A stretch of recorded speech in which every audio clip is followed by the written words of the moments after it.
And we are back.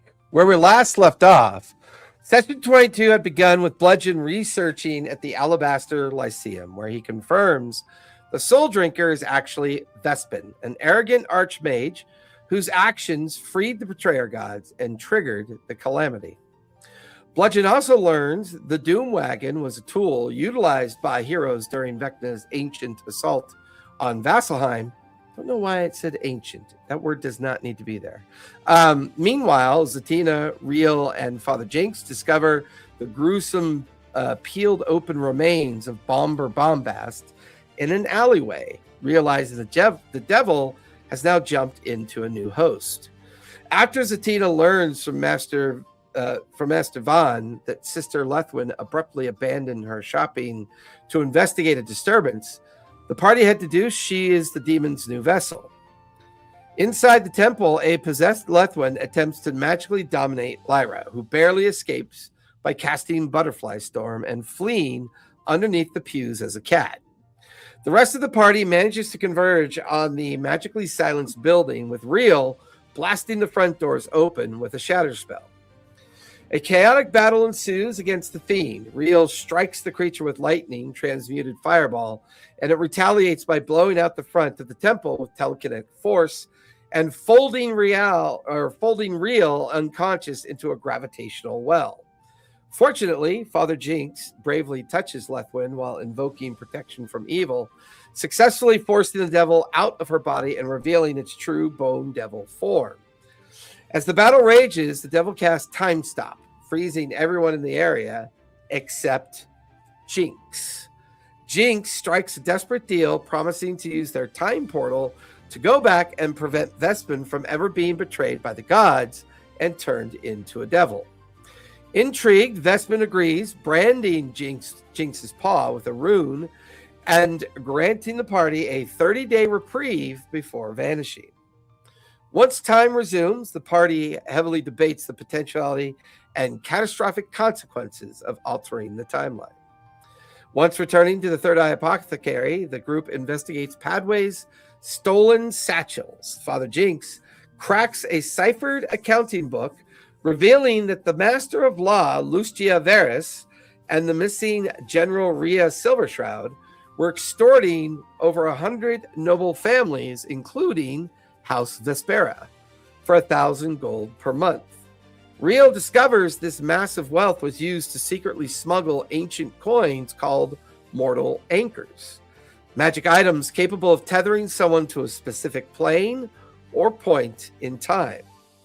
The party realizes that Davriks and Professor Dorn were funding the temporal experiments with this extortion money, and the session ends as the party prepares to ambush and scout out the scheduled smuggler drop-off points that are occurring the following evening between midnight and 2 a.m.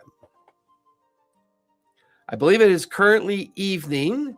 You are back at the apothecary, planning your plans. What would you guys like to do? Sorry, just whenever we skip a week, I always get a little lost. What was the last part that we did about the coins? You guys had cracked the cipher and had learned about the smuggling and the extortion of the families. You also learned that the individual doing research for Bludgeon is related to the family House Vespera.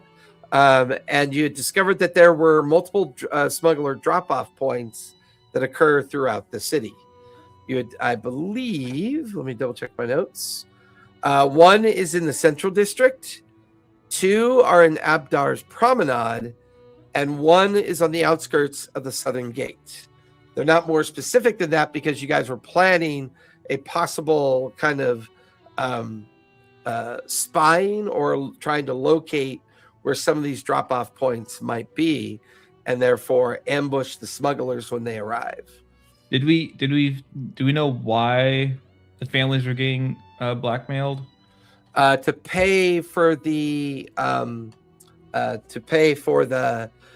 mortal coins that you guys had discovered in Davorak's But we don't know hidden what chamber. the blackmail was. Correct. You still are not sure what the blackmail is. That part is true. Shit. I'm gonna be just kind of sitting in the living room. I'm gonna be trying to push magic into my orb thing. Okay. It's not quite long rest time, but yeah, I mean it's evening. You guys are back in the third eye. You guys notice that Real is mucking about with his orb yet again.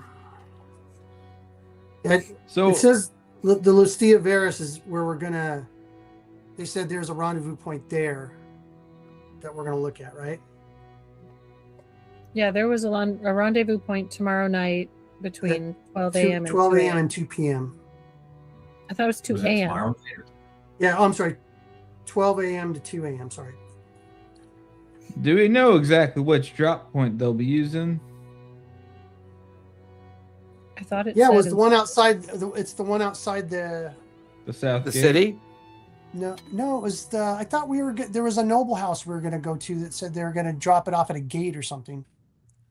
Well, I think once you figured out that Lady Vespera's household was implicated, she was the family you guys were going to shadow and see where they drop it off at. Right. That's it. Yeah. Yeah. And Perfect. Alara had been paying Captain Miser to look away. Correct.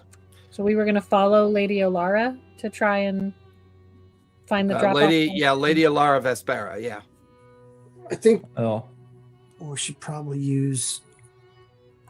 I mean, don't we have? I'm so we have a not familiar so we can- I'm not so sure I'd be too good at following. I I'm have a not- familiar. we could probably have Bird I Bird don't- follow them, but I don't. Bird is quiet enough. I can I'm- be quiet when necessary. I don't understand why all of you don't like me so much. He Oh, I poops love on the you, wi- Bird, but He I poops just on the don't know if windowsill you and flies over to the dinner table and starts eating your food. Imagine why we don't like you. Can we train you to use the bathroom? I'm a bird. I don't use bathrooms. I use your head or I use the outside. Right. Can we train you to use the bathroom or the outside and poop nowhere else? Don't you take my freedom I mean, away from me. Don't they? He's got like a big scone in his bill and he flies out I'm- the window. Gonna put a piece of duct tape on your ass. can't we buy a perch with a little plate under it where he can do his business? And a chain. I mean, Nice big for bird his cage. ankle. I mean, if someone is possessed with the level of intelligence this bird has, I mean, he should be able to crap in a specific spot. I I know. like He's dogs do choosing. He's for choosing. as smart as he is, he's very. I don't know. That I or don't he's know what the being hell he is. contrary. I like to point out we still don't even know what the hell he is. Like you see I Zatina's don't head know what poke the hell up he is. from behind a book. Well, I think that's like the main problem. I mean, what exactly is Bird? And then she dips back behind her book, going back to her reading. You I guys like don't to even think know that what he is? No, he just kind of followed me at one point. He's just kind of been there. I like to think he's some kind of eldritch god in disguise, but that's both Well, equally I think- horrifying and troubling if he is. But he hasn't done nothing crazy, so That you know of. that I know of. Yes, maybe he's another bone devil in disguise. Maybe he wants to eat the bone devil. You know what? One of these days, we're gonna be fighting something big and nasty, and Bird's just gonna come over and eat him real quick, and I'm gonna be very. I'm not so sure how I'm gonna feel about that. Big giant kinda tentacles wild. are going to come out of his Well, bird. either that or bird teeth. defecate all over him. One or the other. Or both. If his defecation turned like explosive, that could be cool. What do we have to feed Bird to make his poop explosive? I don't think that's a very good idea. Because he still poops in the house sometimes. You might blow his No, little it might cloaca out. teach him. It might teach him to poop where we want him to. You guys hear Eldira, like Eldira's in the back behind the counter sorting potions, and ingredients for potions. She said, Eldira looks over her shoulder. I'm on it. And she starts, working on the ingredients on one of the shelves. Don't kill my bird. Yeah, maybe not explosive, but maybe like a firecracker of sorts. Like every time he poops, it's a slight firecracker. Well, how about fairy fire when poop? And he poops on an where enemy, he's we get not advantage on the supposed to. attacks. Oh yeah, poop, fairy fire poop. Real, that would be awesome. I mean, you guys all look over, and there's Bird sitting on the windowsill, like with his beak hanging open, his eyes wide as he stares at all of you, and he just flies away sulkingly. Oh, wah, wah. But oh no, this is fairy fire poop. Above table. This is Jason's game. We need to kill that son of a bitch. That we don't know what the thing is. That's going to be our arch nemesis. It is probably our we're baby. Gonna try and kill him, and he is gonna be some kind of fucking eldritch god, and we're all fucked. Yeah. We get sucked into his mouth, and it's like an alternate dimension. Anyways, the person you were battling the whole time, Bird. Bird person. He turns into Vecna. Nah, but in all reality, in all truthfulness, I don't even know who or what he is. I mean, I did go through the Fae and some other weird places, and he's probably the least weird thing there. But right, so who's got legend lore in their? Is that a cleric spell? Could be a wizard spell. So I can cast whatever cleric spell I want.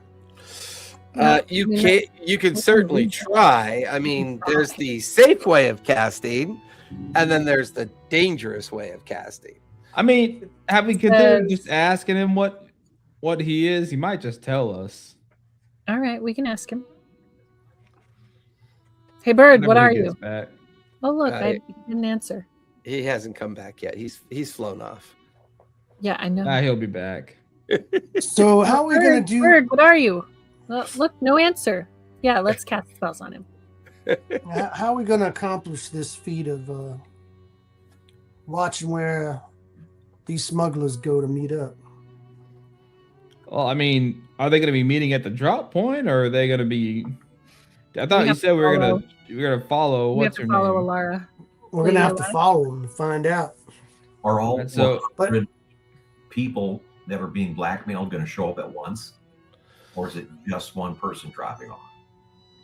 It sounds like, based on the information that you guys have gathered, that usually one member of each household would go to one of these drop-off points. And there are 4 of them scattered throughout the city. 1 on the outskirts, 2 in the promenade, and 1 in the central district. You're not really sure about the timing specifically, but you did come across a note that did mention that Lady Vespara's drop-off happens between midnight and 2 at one of those 4 locations, and that Padway was expecting a smuggling payment from her between the hours of midnight and 2 a.m., which would happen at the very least once a month. And that was the one thing that your investigation turned up, is that particular drop-off is happening tomorrow at midnight, between midnight and 2.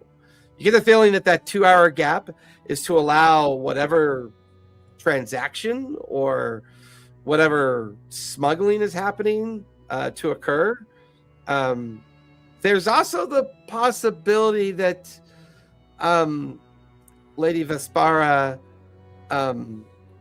would be aware that Padway's dead, but this agreement is with the general and the lawmaster. Padway was kind of just an intermediary that was going on. So this could also be an opportunity to find out if they have hired a new intermediary to kind of take over for Padway, who was killed. So we know, do we know which drop-off they'll be using?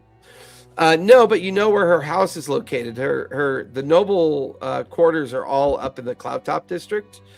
You also know that one of the members of the family works at the Lyceum and is currently one of the students that is doing research for Bludgeon. So we I have to guess follow- we'll just have to, To the location. just follow her to the location. And once she starts headed off and to whichever location, we could probably figure out which one it is. Well, we would Yeah, know. but we also want to see who takes the money. But yeah, what I'm saying is, That's you a know, good point. Once Father we- Jinx here, we could have Father Jinx here, shout at her, and then, because, if we're all just standing around, we're probably going to get noticed, but Jinx here could probably, shadow her, and once we know where exactly she's going, he can message us or something, and we can all meet, go there preemptively and find little hiding spots to kind of watch from. I could shadow her. and we know where Yeah, you can shadow her. I just thought Jinx is kind of the sneaky type, but I mean, if you want to do it, I don't care. It can't be me. She'll Me, notice the my sneaky ass from a mile type. Is this away. because I'm? I am. Is it because I'm a pretty sure I'm tabaxi or a sneakier than cleric? Jinx is. Well, I was thinking cats are quiet, and you must be quiet because you're kind of cat-ish, right? Am I That wrong? is true. But don't discount And the little one here. I'm sure she'll be very sneaky. Of course, we could always have Bird help out, Yeah. and Nah, Hey, yeah, no, I don't I'm gonna- trust that thing. It doesn't even What? know where to go to the bathroom. I mean, he's helped us before, like the last time when we were, following those halflings. Oh yeah, true. The halflings that ended up dead and zombies. What were you Yeah, I saying, don't. That Bludgeon? wasn't Bird's fault though. That was a bone devil there. That wasn't his fault. What were you saying there, Bludgeon? All right. Once we observe the payment, are we going to follow it? Yeah, I think probably best just to not make any noise yet. See what happens, who goes where, etc., etc. so the Thylus Vespa is that the one that is at the Lyceum? No. That's the research student that is working at the Lyceum and currently working on the request that Bludgeon had made. Well, I mean, as a cleric, I don't want to say this, but I do know a lot of sneaky type of people in the streets and all, and a lot of times what they do is have a card to play just in case something bad happens. Well, if something bad starts happening, I start casting fireball. And Well, in the city, out in anywhere else, I'd say, yeah, that would be perfect. But in a city, it tends to attract a lot of attention. But I was thinking maybe, Thylus Vespa could become our guest for a little while till we know everything's going to be safe. Maybe Bludgeon Please. should head over to the Lyceum and talk to the researcher and see how he's doing. Yeah. and- Today. Yeah. Yeah, it's early evening. The Lyceum could still be open. Yeah, keep them company maybe until all this goes. And if it goes south, we can have a little chip to play.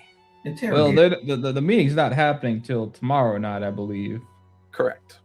Oh, yeah, you're right. Shit. Yeah. Yeah, Bludgeon will head to the Lyceum. Okay. Well, if you You don't guys mind, I'll watch come with as you. Real I gotta and go talk to someone over there.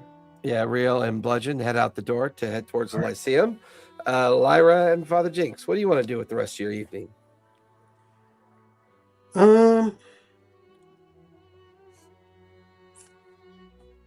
See, I have sneaky potions too that I could work on. so what happened? We did all that, then that happened. Just seeing how long ago all this shit went down here. Hang on a second. I am going to keep an eye out for Bird, and I am helping Eldira with potions to potentially try on Bird. Okay. You have to catch him first. Oh, I can catch him. Maybe. I don't know if that's gonna work. Bludgeon. Yeah, I'm good. Earlier, we picked up some rocks of stinking cloud. You'll take 2 of those along.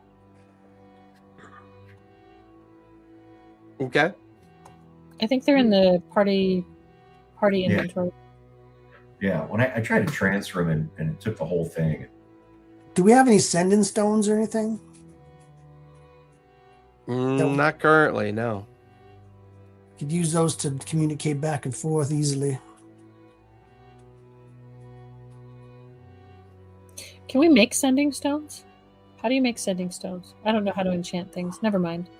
I'm going to go across the way and see if Gilmore's is open and see if he's got sending stones. Okay. Heading over to Gilmore's, see if he's open. Jinx, anything you want to do? I guess I'll go out into the streets and see if I can kind of gather any information that might help us out. Okay. So you head out into the streets.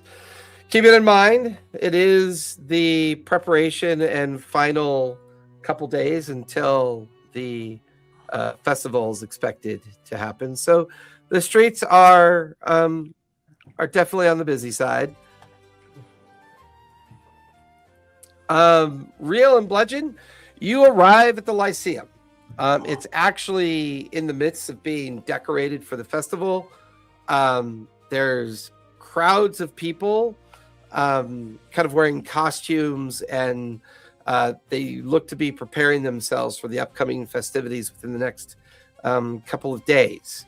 But as you head inside to the entryway of the Lyceum, and more importantly, the library area, you actually see Julian Vespera, who is the research student, kind of hard at work at one of the tables in the library antechamber. Real, where are you heading off to within the Lyceum? What was that? Crap, I don't think I wrote his name down. The other caretaker of the Lyceum went by the name of Finn, Finn. I was looking for the researcher, the guy who knows about dragons that I talked to. Yep, that was Finn. Ago. Yep. Finn?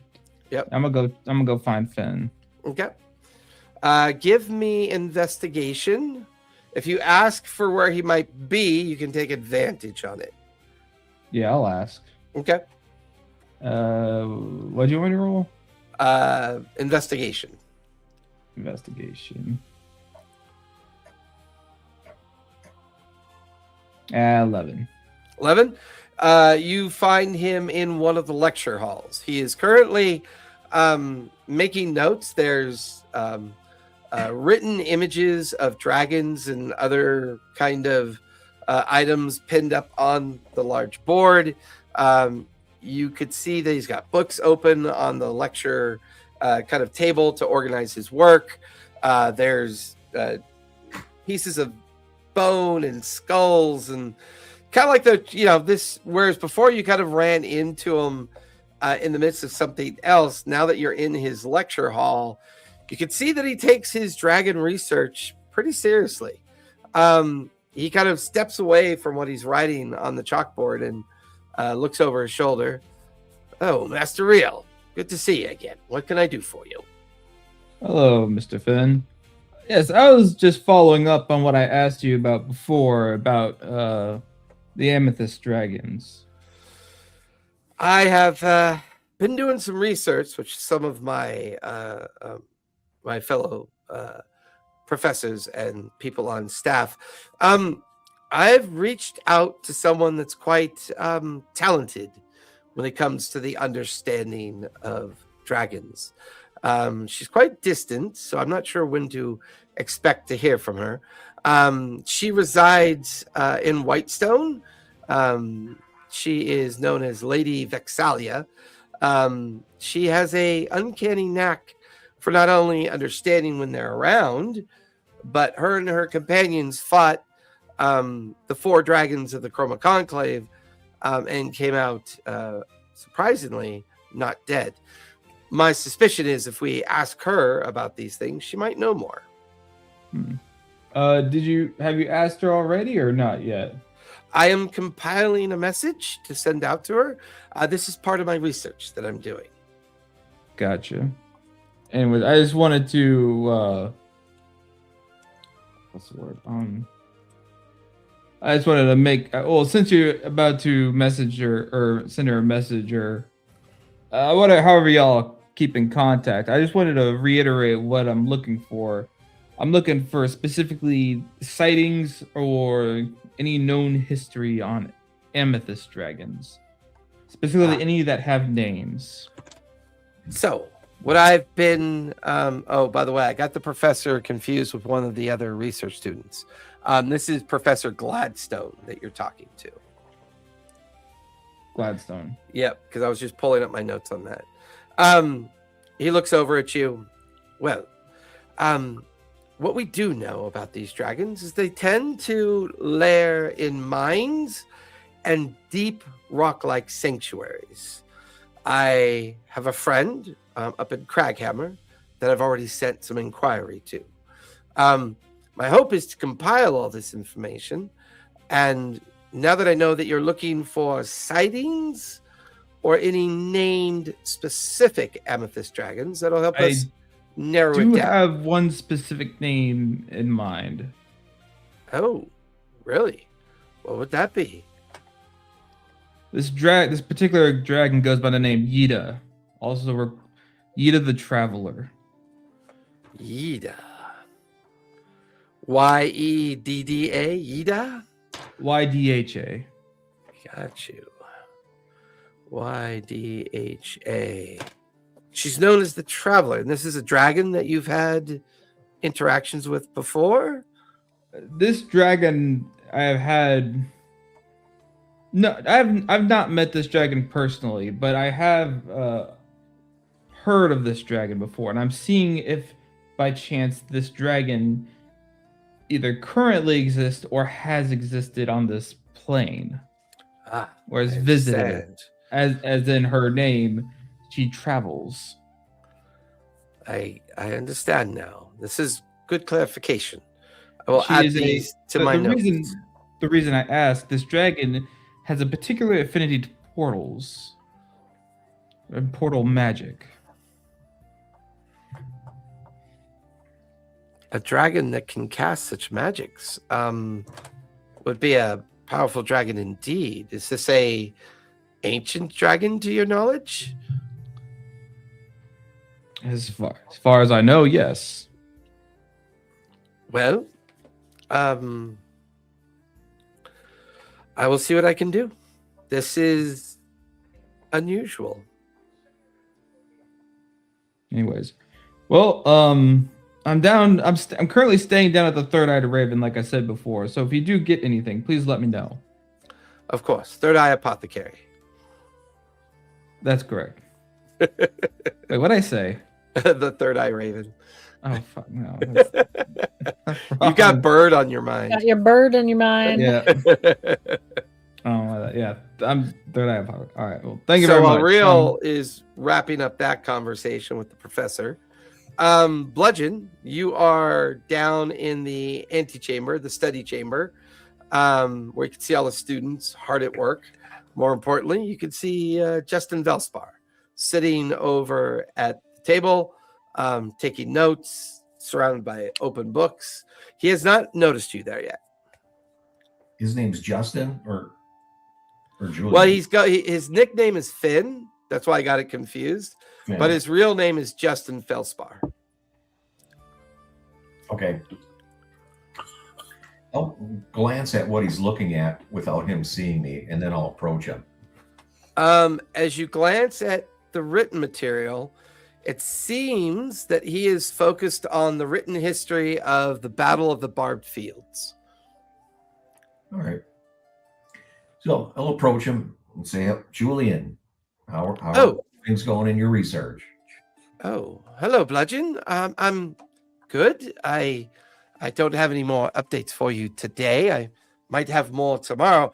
I did find a few more books on the three fates and a famous captain that stood with those three fates at the gatehouse. Although I'm having a hard time pinpointing certain moments of the accuracy of the story, but I'm beginning to delve deeper into that story. Good. That's good news. That's not why I was stopping by, though. I was stopping by to make sure that you take off from your research for a little bit and go to this party that's coming up. Party? What? Oh, you mean the festival in 2 days? Yes, of course. And you know what? I've been noticing nobles are very stressed out and walk around at night. Do you know anything about that? I just want to make sure they have a good time too. Give me a persuasion check on that one.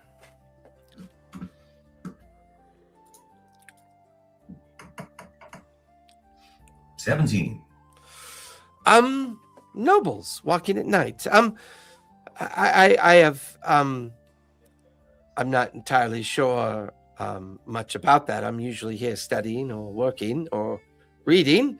But I could possibly make inquiries for you to see if that is something that's happening. Yeah, and you know what? If you could find out by tomorrow, just because we can make some kind of change then for this upcoming festival. I will gladly see what I can do, of course. Great. I'll leave a gold piece on the table for him. Thank Keep you. up the good work. Drops it into his pocket. You and Real kind of meet up at the entry of the Lyceum. Lyra, you are over at Gilmore's. As always, bright and shiny. One of the actually he would be there because he's usually there till late. Let me pop him up really quick.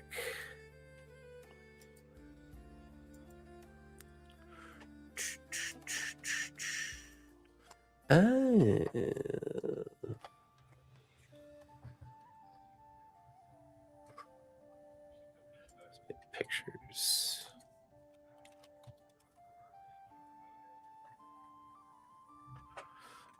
No, it's Stefan now, right? Yeah, the nephew. The nephew. Yeah, that's right. Stefan. The nephew. Yeah, the I'm nephew. still calling it Gilmore's though, but it's the nephew. Correct.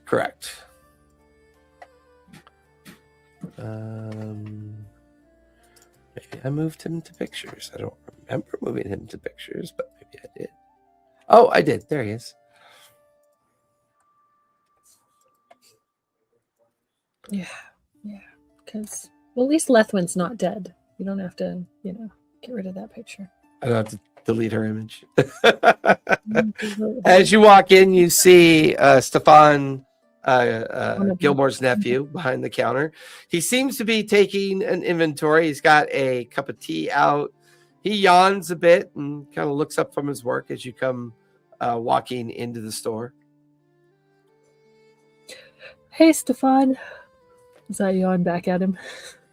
Well, hello, Lyra. It's, you're out awfully late. Yeah. I mean, we're just across the promenade, so it's not like I had to go very far. Oh, that's right. You're over at the Third Eye Apothecary. I've been meaning to take a dip in there, see how you're doing. Are you guys about ready to open for business, I hope? Yeah, we're opening up Festival Day. Good idea.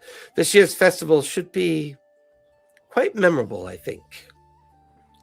I cannot believe they're actually going to raise the Citadel. That will be very interesting to see. Quite powerful magic to do such things. Yeah, I hope it works. Oh, we haven't seen a citadel in the sky, not since the time of Arcanum and the period of the cities of Aeor and the others that floated about Exandria, although I was not even a sparkle in anyone's eye when that happened. But, magic is magic. It's always fun to watch it happen. Yeah. Speaking of magic, I was wondering if you had any sending stones.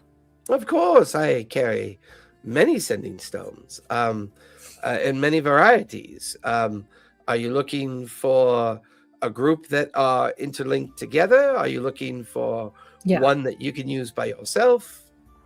A group that are interlinked together. Of Like course, the friends of and family course. plan. I do have a Party box line? of sending stones. I actually have a box of a dozen sending stones that are all linked together. I have noticed that people do lose them from time to time. drop them in the my crew. loo, or drop In the them loo. when they're running about. Shit. These things happen. Yeah, they do. I'd like to get the box of sending stones, please. The dozen. That's going to be 1,200 gold. Okay. Thank you very Slides much. the heartwood box over to you. You open it. They're basically really well polished marbles that are almost like agate in definition and size, like large marbles. You could see the magical invocation of the arcane sending rune that's on each one of them. And as he opens it, now be aware, these, they're not passive. You actually have to activate them. However, because they're all linked, if one person talks into the sending stone, everybody who has activated their sending stone will hear everything. Otherwise, if you want to talk to a specific person with a sending stone, and they do not have it activated, when you speak into the stone, the little thing will give off a little vibration, kind of a motion in the marble, in the stone, and that will let them know that someone is attempting to communicate with them. Once again, they are sending stones, so you're limited to 25 words per communication. Okay. Now they are not limited in use per day. The only real limitation is what you can send between yourselves. What we can send between ourselves. The 25 words? Yeah, the 25 words, of course. Okay. But you can send 25 words and then activate it again and send 25 more words? You could, of course. Okay. Okay, cool. Thank you. Of course. Slides the box over to you. Father Jinx, where are you heading off to?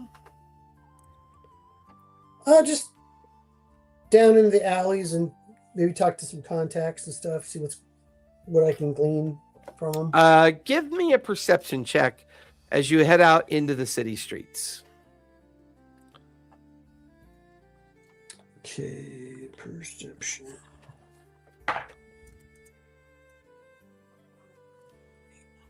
Dirty 20. Dirty 20. Callist, did you do me a big favor? Yeah. Eventually, I need to move a water bottle into my Wawa. Baby needs Wawa. Wait a minute. How is she coming from that screen to your screen? It's magic. It's magic. I'll go get you some water. Yeah, my water. Yeah. Don't take this personally, Ivar. I don't really trust you. That's right. I don't take it personally. Gods only know when I get back. What'd you get for your perception roll? Dirty 20. Dirty 20. With the festival only 2 days away, you can't help but notice that this is probably a prime opportunity for pickpockets and the kind of lesser thieves, the gutter runners, those that find themselves out and about in the streets because they know there's going to be a lot of visitors, a lot of individuals that may not be familiar with the streets.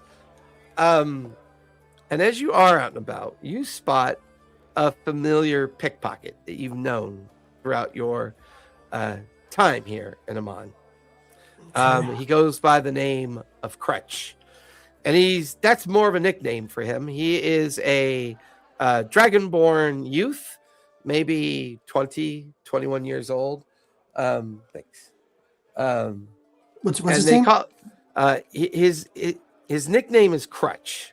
Oh, Crutch. And they call him that because his scam is he pretends he is hobbled and is unable to move very well, and he always carries a crutch with him. This allows him to get close to potential targets and possibly pickpocket them. And right now he's standing on the corner of an alleyway, currently panhandling and kind of trying to look for his next target. Okay. Crutch. How are you doing today? Shit, Father Jinx. Hey, Father Jinx, how are you? What's going on? I'm doing well. How's business? Oh, it's better now that we're getting closer to the festival. You know, these tourists, these travelers, always the easy mark. Hey, what do you think about those halflings that ripped off the promenade the other night? Yeah, they did a pretty good job till they ended up all dead. Oh, so the rumors are true. I wondered about that. The guards came back with wagon loads of bodies. No one really knew for sure what was in those wagons, but good to know that the rumor mill is still reliable. Well, I'm glad to hear that too. What have you seen about nobles out and about, or people from the noble households out and about at all hours of the night? They like their Rendezvous, brothels, etc. Well, they like their brothels. They like to go spice, drink, party. They like to I'm talking more, meetings. meetings. He looks around and kind of motions you into the alley. Mm-hmm. I'll go in. He kind of leans his crutch up against the wall and kind of puts his dragonborn arms across in front of his chest. Meetings. What kind of meetings are you talking about, Father Jinx? Clandestine meetings. He looks around. Listen, it's not exactly my forte, but it pays really well. There's a smuggling concern that is doing quite well. Although I have to admit, it's very strange things that they're smuggling. I mean, it's one thing to pay people to guard wagons filled with profitable supplies, but they always seem to be smuggling coins in and out of the clad top. Why they're doing that, I don't know, but I took on some guard payments recently. Sat as a watcher on one of the wagons that had come out of the cloud top district and down to the southern gates. And there a very strange person was waiting for us. A tiefling woman. Didn't really get a name. Difficult to describe. You didn't get much of a view of her. She merely handed a small leather bag up to the man driving the wagon, and then the man driving the wagon handed a rather sizable iron box to the tiefling woman. The only words exchanged between them was confirmation that the coin was in the bag. And here's the crazy thing. I know there was a lot of coin inside that iron box, but there couldn't have been more than 1 or 2 coins in that leather bag.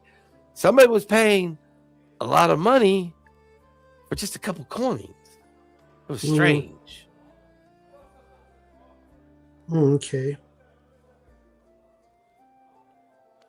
I appreciate the information, and here's some coins for your coffer. Oh, thanks, Father. You know, everyone's right about you. You're a good egg. You always quick wit and easy with the coin. I try to be. Well, may the moon mother shine upon you, and cast her light upon your enemies, and keep you in the shadows. Whoa, Father Jinx, where are you going? I mean, you look a little fat, and you look well dressed. You land somewhere good recently? Well, I am getting some regular meals now and then over at the hell, what the name of this place is. I think they should change the name. It sucks, but no, I'm kidding. The Third Eye Apothecary. Third Eye Apothecary. I'm leaving. Oh yeah, the new place over in the new place over in the promenade. Yeah. Well, don't make it out to the slums as much as I used to, but they've given me a place to hold my worship. So if you ever feel like you want to come and get a free meal and talk to old Father Jinx and bear your soul to the Moon Mother, get some coin, by all means come by. Good to know, Father Jinx. Let Good to everybody know. Let all my street people know. And he like nods towards you, grabs his crutch, starts limping off into the streets, and you hear his like made-up voice. Excuse me, old lady. Can you help an old dragonborn out? You see, I injured my leg falling downstairs for my mother, and you could just hear his like his patter. Yeah, his scam kicking off as he still using the old mother fell down the stairs thing. Well, guess it never gets old. All right, I go back to the. You eventually, actually, you bump into Lyra coming from the promenade, and the two of you are now in the middle of the promenade, heading back towards the Third Eye Apothecary. I'm going to hand him a stone. Oh. I do love little shiny objects, as you know. Yeah, he jumps on the ground and he starts batting it back and forth. Was there an activation word that he told me? Yeah, it would just be the word send. Okay. All right. Which he probably knows because he's probably used a sending stone before. So they're I got a group of them that are linked. Oh, that's good. That might help us out when we're running about the city and we need to get a hold of each other. Yeah, but he did say that you could send it to a specific one. He did, right? He said you could send it to him. I can't remember what he said to do it. How to do it. He basically said you just say the person's name into the stone and that person will be your only contact. If you use the stone while it's active, while everyone has them active, everyone will hear the message. Right. And I will reiterate that too. Father Jinx. All right. All right. Found out some information. I'll talk to you when we get back to the store. Yeah, we're walking across the street. It's not that far. Father Jinx and Lyra, what is your passive perception? 14. Okay. My passive perception. If I can get to the right thing. I know you're wisdom based, so you should be like a 16 or 17, I think. Passive perception is an 18. 18, yeah. So, Bludgeon and Real, the two of you finish up at the Lyceum. Where would you like to head off to next? Hey, Real, let's go to our old bar. He wasn't there in our first hideout. You want to go back to the... what was it called? That was... the Laughing Lamia. We're going to the Laughing Lamia for a quick tankard of mead. Sounds good to me. You said you said what else do you say? I'm sorry. What did you say? I'm like, this was our first hideout before we got the third eye. Oh, all right. So we're going there for any particular reason. We're just gonna go have a drink. We're gonna see if we can get any information out of the people. We're gonna try to roll them quick. Any particular information? Yeah, see if they spot any nobles running around at night. Late at night. All right. Well, we might as well give it a shot. If not, we get some meat and we're on our way. Yeah, it doesn't. Sounds good to me. Are we not worried about perhaps accidentally tipping off the wrong person and then running off to their master? Well, at least we've made progress. Fair enough. The two of you leave the Central District. You find your way back into the promenade, and on the upper edge of the promenade, you find yourselves in the busy Tavern of the Laughing Lamia. Bludgeon rolls up to the bar. Do I recognize the bartender? It is a different bartender tonight. It is a female half-elf who seems to be running everything here. No sign of the dwarf, no sign of Lamia, and I believe there used to be a Minotaur barkeep here as well. Yeah, no sign of the Minotaur either. I slap a gold piece on the counter. And I say, a tankard for everybody at the bar right here. There's about 32 people at the bar. At the bar proper. Legends not that generous. So let's say like around 8 people that are immediately around you. They go, "Hey, thanks, buddy." And, the half elf. Sure. Yes. What are we drinking? A mead, please. Of course. She pulls down a small keg, starts filling up the tankards, and puts 8 tankards out for everyone to grab a tankard. We toast to the upcoming party or the festival. The Festival of Rebirth. Can't believe that it's been so long. She even takes a moment to fill a tankard, and all the patrons on either side of you, and as well as herself, all of you kind of slam cups and pound back some of the mead. As long as you finish the mead, you'll have 4 temporary hit points. All right.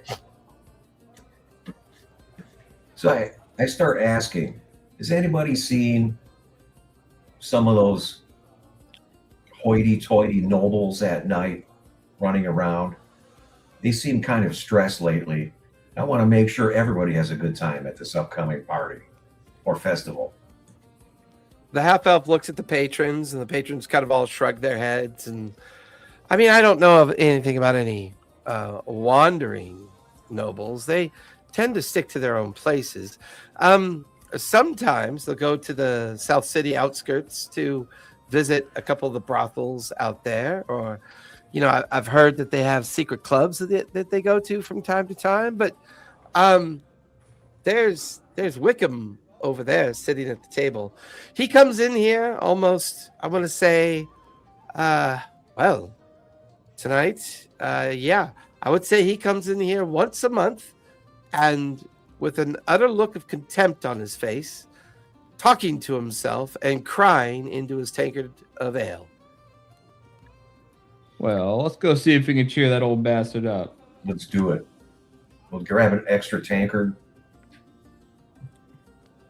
As you guys grab that extra tankard and wander over to his table where he's sitting by himself, he kind of looks up, and you can tell that he's got a kind of a mean look to his face. He's older, but he's currently wearing kind of like a heavy cloak over his kind of finer clothing underneath his cloak. He's got a few gold pieces on the table. He's kind of tipping his glass of ale and just kind of nonchalantly just kind of grumbling to himself when the two of you arrive. And, "Oh, what do you two want? I don't know you, do I? I don't owe you money, do I?" No. Why the long face, though? We see you over here sitting skulking by yourself. We thought we'd come and bring you a drink. Give me persuasion with advantage, since you guys did bring him a drink.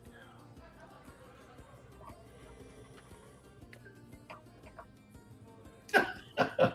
16. All right. Nice. He kind of looks up.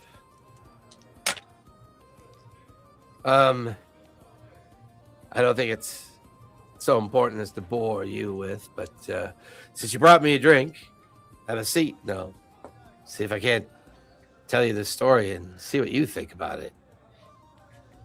We sit down. Listen, just because I'm noble, people just automatically assume that we have money. What they don't understand is that the events of the Chroma Conclave and the rebuilding of Emon, it got expensive, real expensive.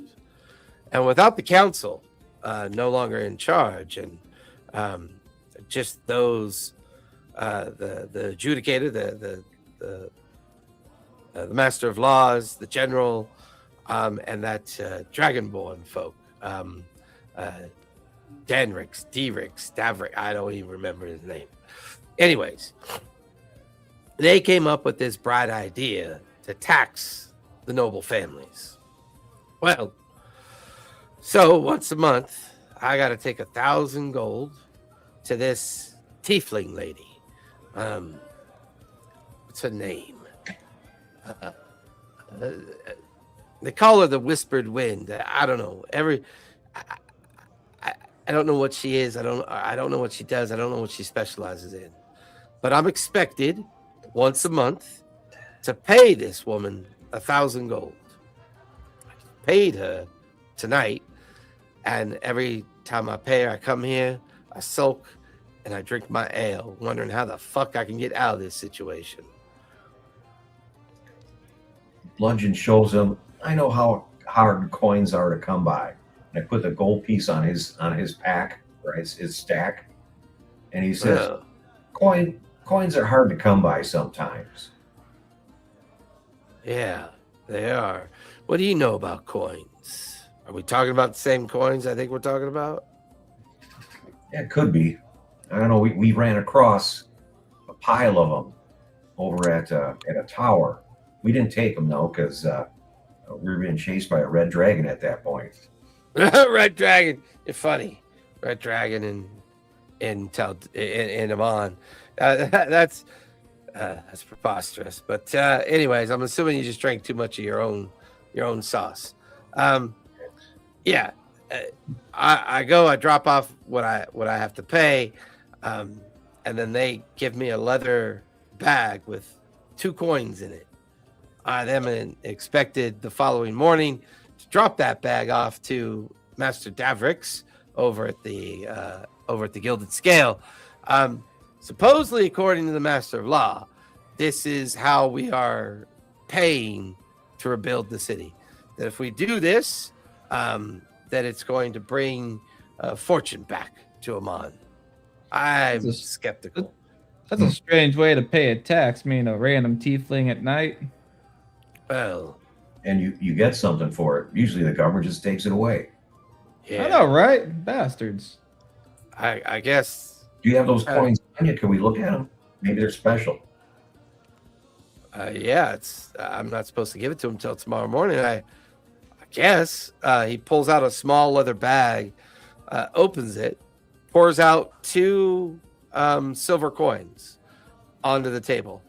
They look a lot like some of the coins that you saw in the pile from the tower.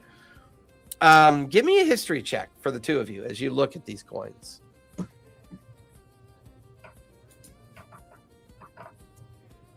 $14.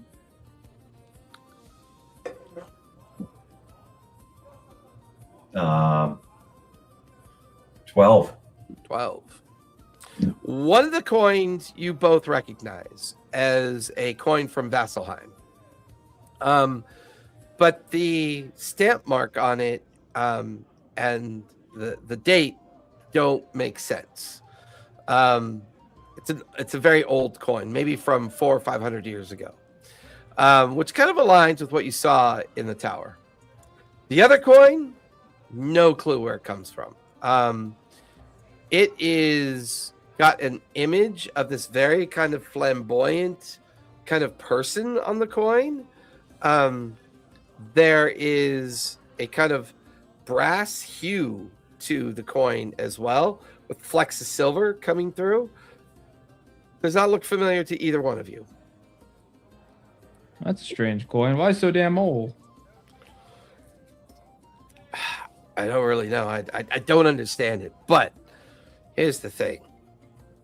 I've been known to take indiscretions from time to time. And needless to say, the Master of Law has me on a list. If I don't do this little tertiary agreement of payment, my name gets revealed, and then my family is, well, kicked out of the cloud top, and we get our noble title revoked. I think everybody's on that list.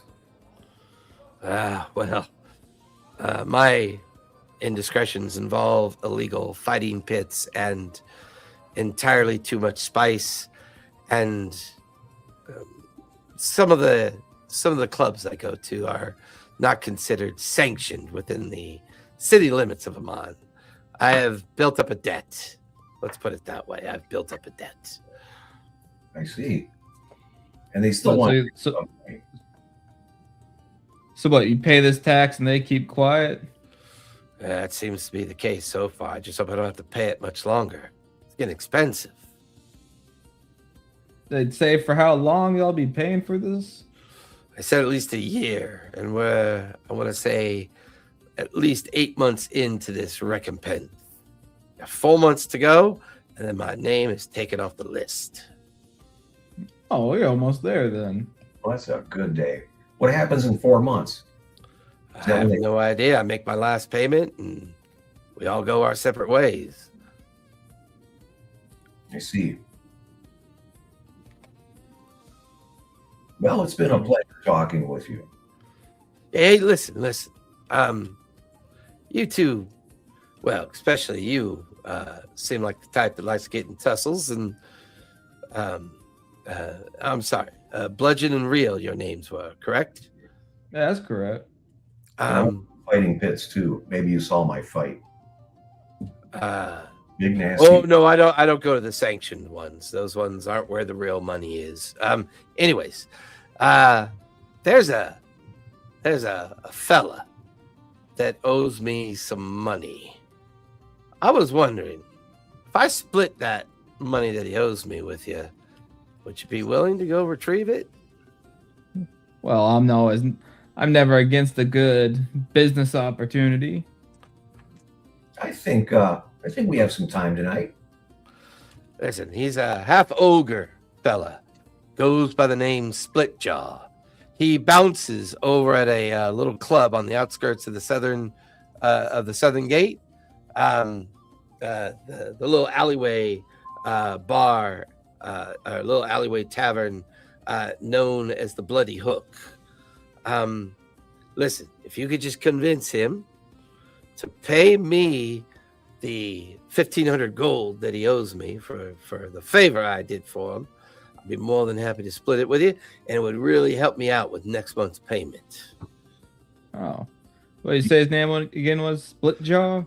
Yeah, Splitjaw. You can't miss him. He's got one blind eye, and from his lower nose down to his jaw is split into a scar.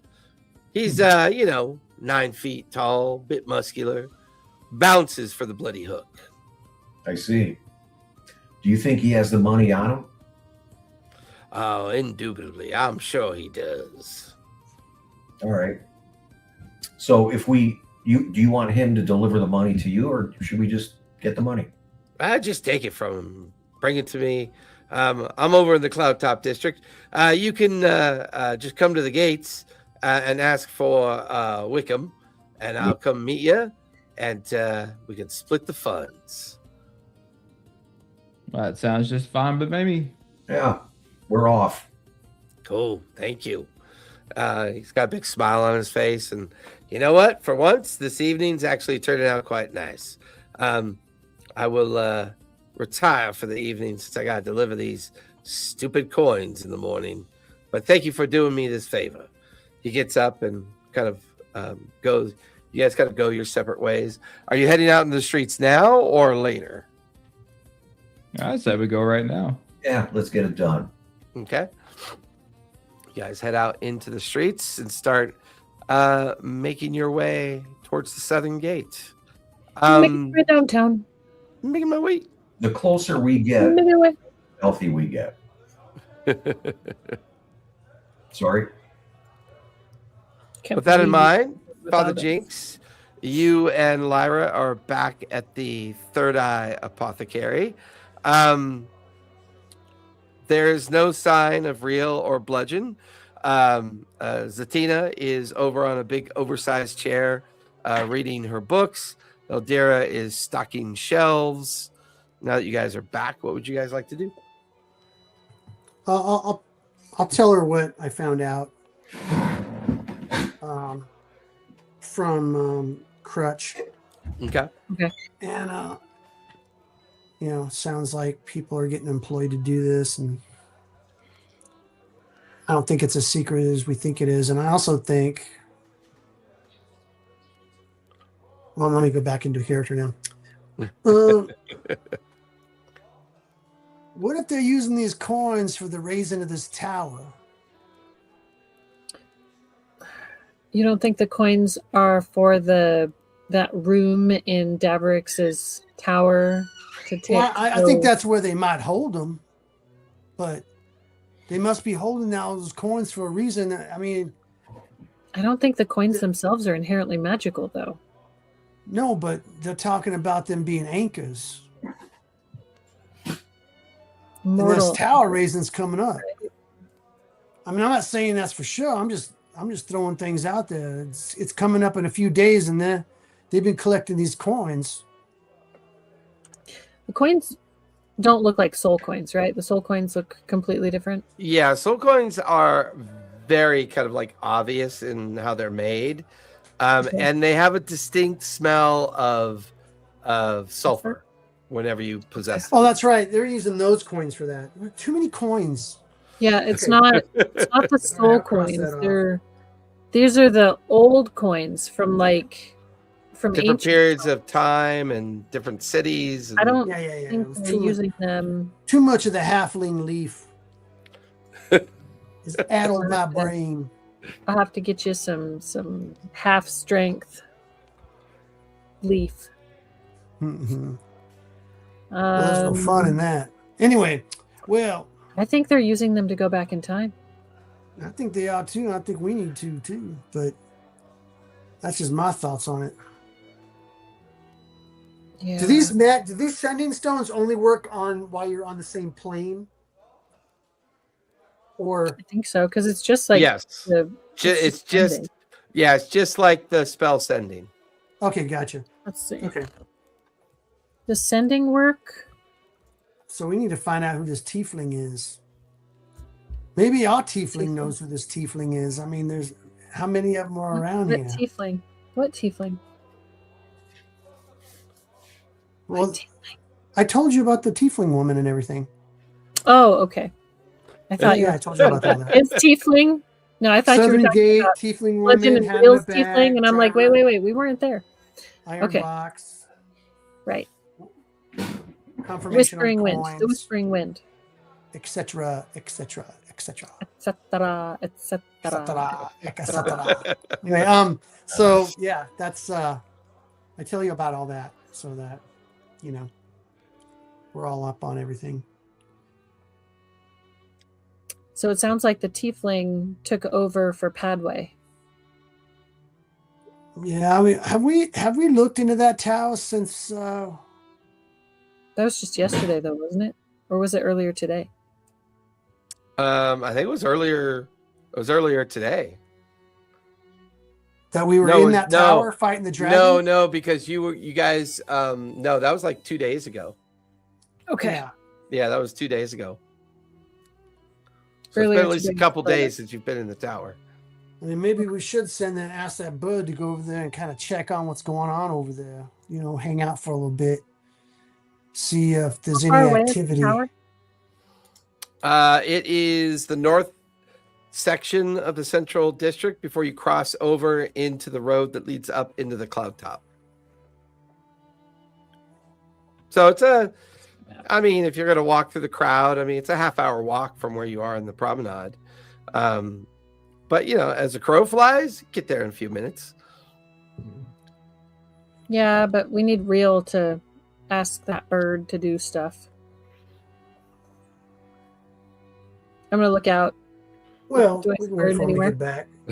No, you don't see bird anywhere. I see cat. Yeah. I see cat butt.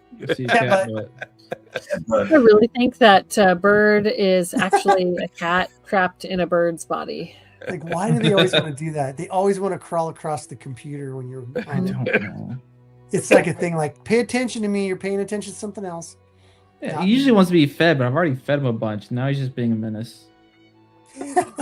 Cats are good at being a menace. Yes, they are, especially this one. Is there anything you want to get done? Well, I could call my familiar and have my familiar go.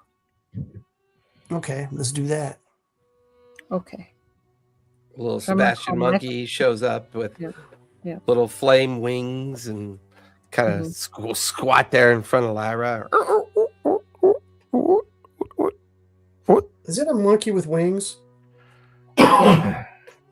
Yes? Yes. Oh, Jesus. Who doesn't want a flying monkey? Fucking one. I don't think the Wicked Witch of the West even wanted flying monkeys. Or Technically, no. It was an birds accident. shit enough without a monkey up in the air. My familiar doesn't poop. Thank you very much. It's Fae. It farts rainbows. All right. Aren't goblins Fae? They shit all over the place. Yeah, goblins are fey now. That's funny. That's weird. It's to make them more human instead of monstrous. So To I'm gonna monsters built in a lab. Sebastian to go and do some reconnaissance on the scale tower Okay.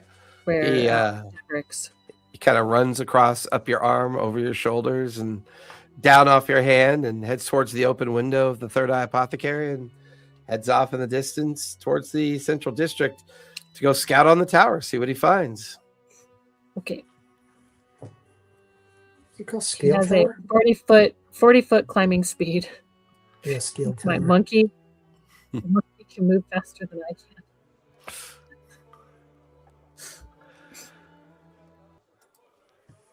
Being out amongst the streets,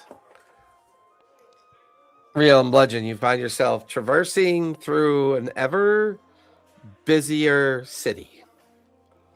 It's getting later at night. Crowds have come out to enjoy the festivities, what they might call the pre-drinking days of activity and pre-celebration. Even though the festival culminates in a kind of major event of the city at the end of the week, at this point in time, everyone now knows that the Citadel is going to be raised once again up into the heights of the city. And Emon will be the first city since the Age of Arcanum that will have a citadel floating above itself, just up in the air. And that's kind of the talk of the town as you guys make your way through the city streets towards the southern gate. But once you get outside the southern gate, the mood is a bit more kind of casual. People are out here enjoying themselves, but there's a little bit more kind of like public drunkenness. You're seeing gambling dens. You're can't help but notice a lot more brothels out here. The city guard responsible out here are like the third string city guard. These are the ones that are probably always getting in trouble or always showing up drunk, and their equipment looks kind of shitty. It's not the best equipment. It's an element, to say the least. And before long, to his credit, Wickham's description of Splitjaw is pretty dead on. This rather 9-foot tall ogreish individual sitting on a giant stack of crates in front of a kind of rundown tavern. And it's literally the sign is an iron hook with like hard written across a plank that it's kind of like set into is the word bloody. And everyone just knows this place as the Bloody Hook.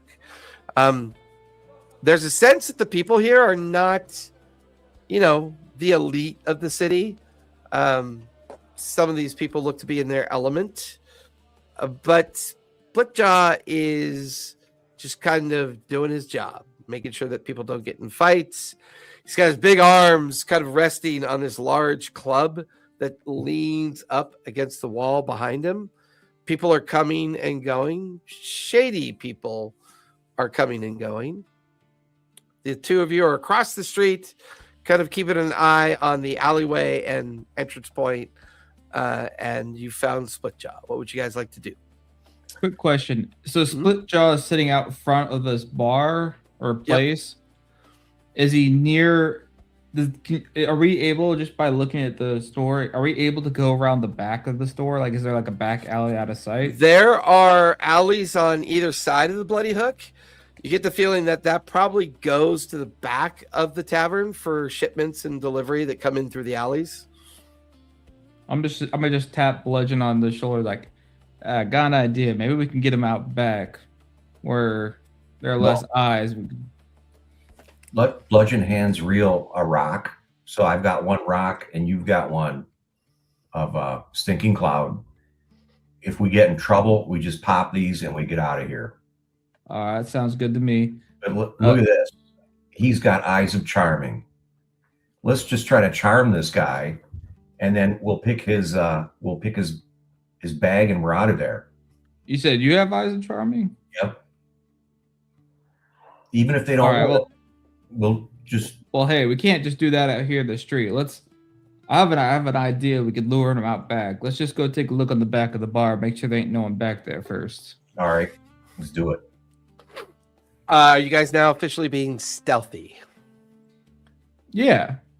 Or are you being deceptive? I'll let you choose either one. Deception. Okay. Deception. Yeah, go for it. Just acting like we belong there. Yep. 21. 21. Oh, what the fuck? 14. 14. And it's funny, as the two of you cross into the crowd across the street to head towards the alleyway, for the first time, you realize that you're kind of more like dressed up like a performer than anything else, whereas Bludgeon kind of fits into the crowd a little bit better than you. But to your credit, no one's really paid that much attention to the two of you. They're either too drunk to care or heading off to their next illicit deal or function. But the two of you head down the left side alley, which brings you to the back of the Bloody Hook. There's a small set of stairs that lead up to a door. There are stacks of empty crates filled with trash, empty ale barrels kind of lined up, ready for pickup. You get the feeling that this is definitely the back side of the Bloody Hook, where things kind of come in and out of the backside of the tavern. All right, I'm just take a sit here real quick. Let me go see if I can lure him back here. And I'm gonna go like up the alley to where I can kind of see around the corner. Yep, and he's still there, sitting on the crates, eyeballing people as they come and go from the Bloody Hook. I'm going to cast a message to him. Okay. I'm gonna just say, we need to speak. Meet us at the back of the bar. You see his one good eye go really wide, and he jumps to his feet. Hey, who said that? Yeah, I'll message him again. I'm not there. Meet us at the back. Now I'll kind of like start. Are you a ghost? Did somebody I killed come back to haunt me? What is this? What is this noise in my head? You know, listen, ghost.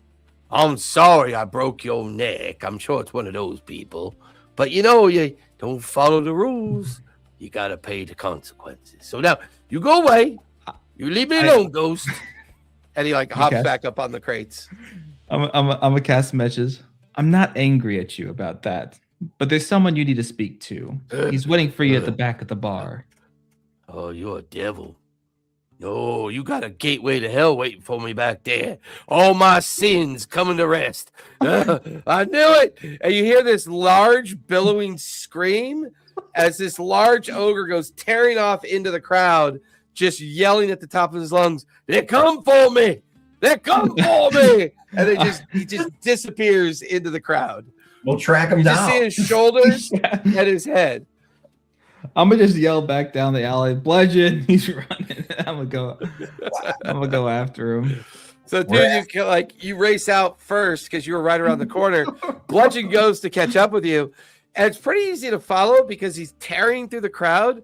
So there's all these people like on their butts on the ground, and about 100 feet in front of you, you can see this terrified ogre running off down the main street. This is not how I expected this to go. If Bludgeon yelled, could he hear me? You can certainly try. Yeah. Give me, if you're yelling out to him, give me a persuasion check. Do the Eyes of Charming help? And I want to get him in range to do some charming. Hopefully. Well, yeah, that's a 30-foot range for charm, I believe. Got it. I wasn't sure. So you're yelling out towards him? Yeah. Well, yeah. What do you yell out to try to calm him down? Splitjaw, it's me. Bludgeon from the fighting pits. He's 100 feet away. What'd you get for your persuasive roll? Give me a persuasive roll. Persuasion. What'd you get? 18. 18. Yeah. About 100 feet in front of you, as you and Real are standing there looking down the main street, you watch as he stops and he kind of turns to look backwards, and then he's looking around. Starts kind of tromping back towards you. Was that your voice I heard in my head? Is that what I was hearing? Who are you? Who's Bludgeon? How do I know you? Are we face to face now? Yeah. He's like, well, he's face down towards you. He's like a good 2.5, almost 3 feet taller than you. Fires the Eyes of Charming at him with all 3 charges. Oof. He gets this dull look in his one good eye. You can see this drool coming out of the corner of his mouth. He's just kind of standing there staring at you. All right. Using sleight of hand, I'm going to take the coin pouch. What's your passive perception? 14. 15. Oh, that's right. 15. So between the two of you, you kind of eye him up and down. Between the two of you, kind of look at each other. And as you go to see where the coin might be, where he's keeping whatever coins he has, this guy's not carrying anything that looks like it would hold coins. All right. You know, that's not exactly how I expected that to go, to be honest. Okay. Well, let's try it this way. Splitjaw Wickham sends us. He says we have something to pick up from you. Wickham? What do I got? I'm just Wickham's the gambler. I don't know why he'd want me. I'm not smart enough to be in the company of someone like him. He always rolls in here asking for favors, and I point him in the right directions. I don't know anything Wickham about says you owe him money. I owe Wickham money. Fuck am I gonna owe a nobleman money for? Don't understand. I barely have 10 silver tucked inside my belt. Let's look at Bludgeon. Do we believe him? I mean, he's charmed, so he sticks his big, meaty fingers into his belt, pulls out 10 silver. He's got in his huge palm of his hand. How long is he charmed for? We'll say up to 10 minutes, because he used all 3 charges. Split jaw. Why would Wickham say you owe him money? I don't know. Maybe he's mad about something. He's a cantankerous old fellow, too. I send him the directions to the best brothels. I even introduced him to that funny tiefling lady. The funny tiefling lady? Yeah.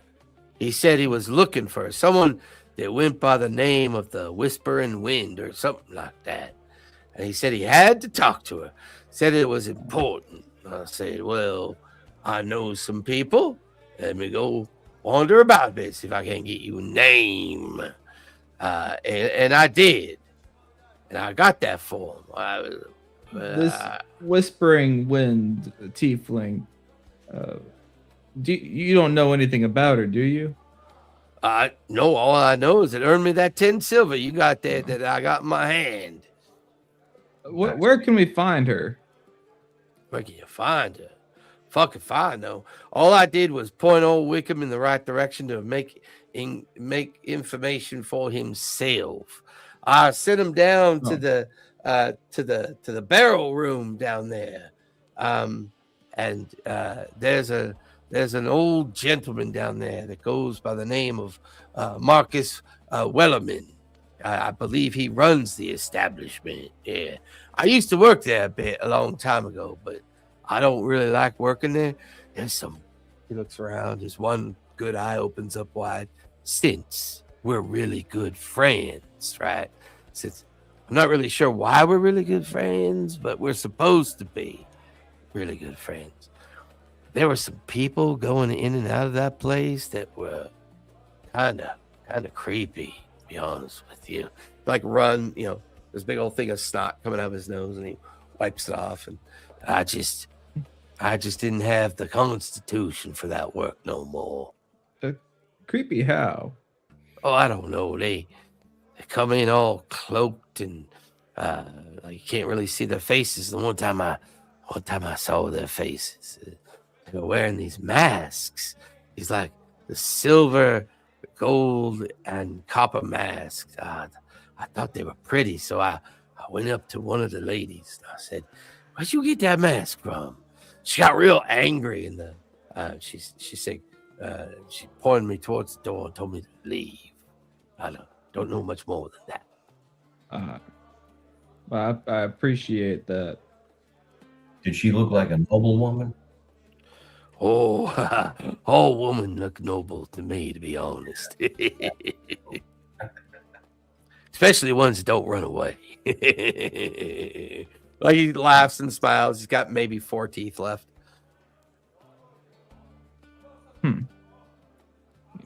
Well, you said Wickham sent you to come and get money from me?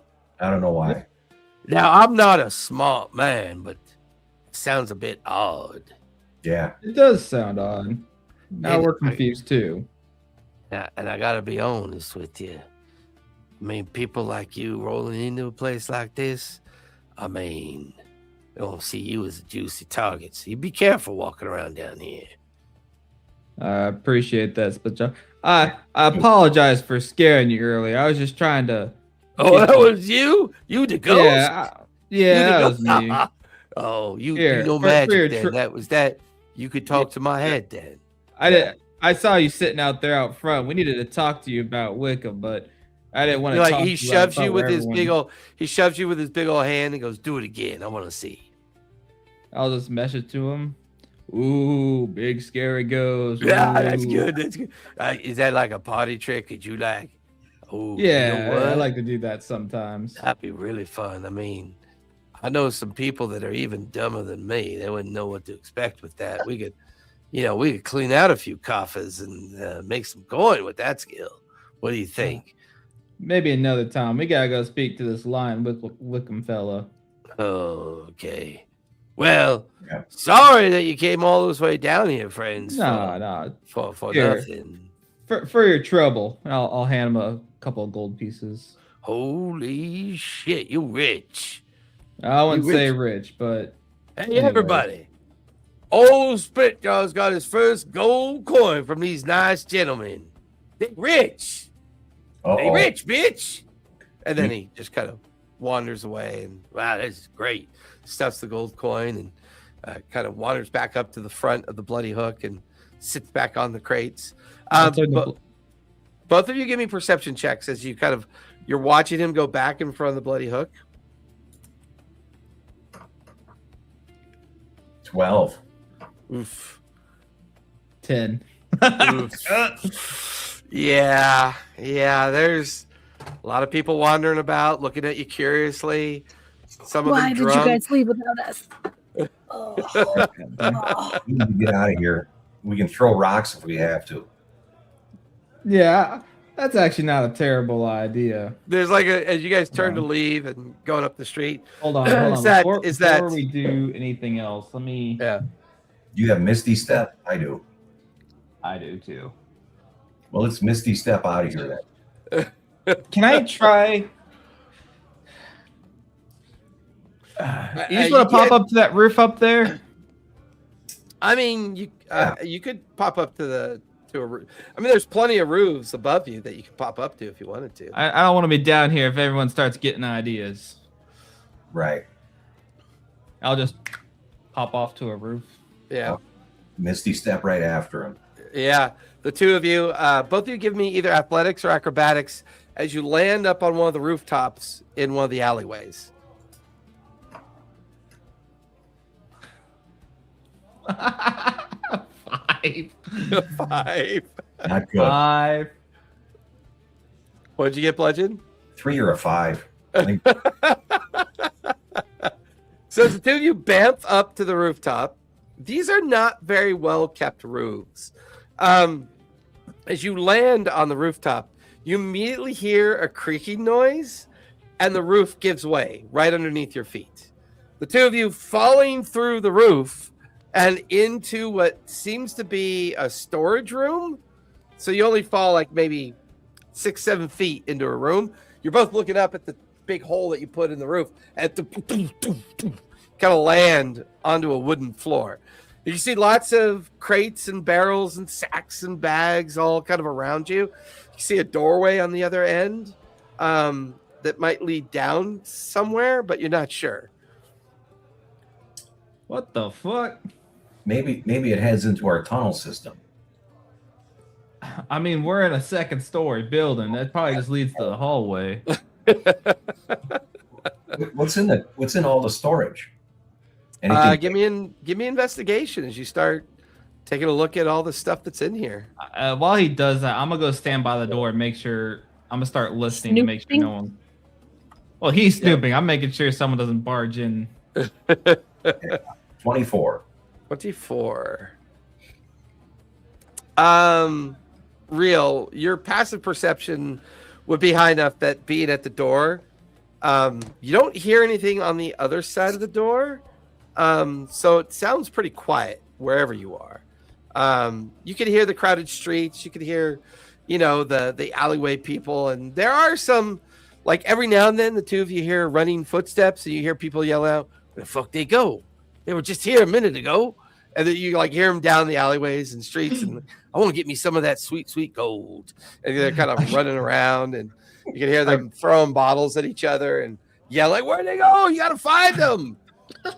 I just go back over to Pledge and like, damn, I'm glad we got out of there. But I don't hear anyone coming from the hallway. What you got there in that box? What are you snooping at? So Bludgeon, as you examine all these crates, boxes, barrels, and everything, these are like the first box you pop open. It is filled with solid gold cutlery. The barrel next to it, you pop it open, and it's filled with silver ingots. You pop open another box, and it's filled with like really fancy, well-protected silken fabrics. And that's when you begin to notice that on the box, there's all of these like random mercantile names. Is this the shit that was stolen from us?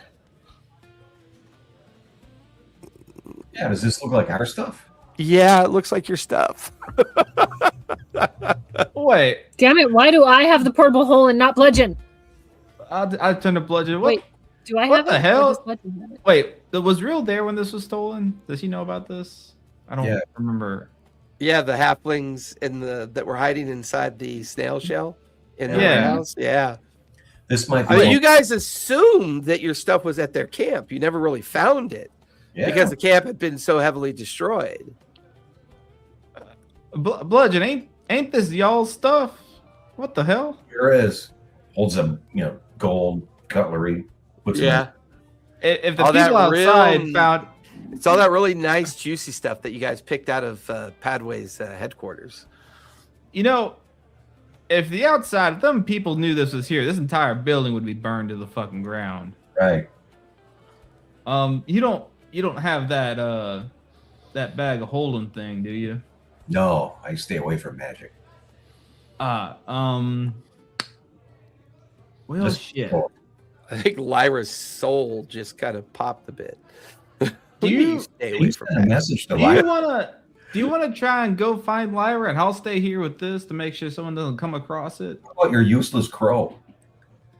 I don't even know. I don't know where he is. I don't know if he'd hear me whistle from here. What do you want, Rail? And you see him looking down through the hole at you. Oh, look at that!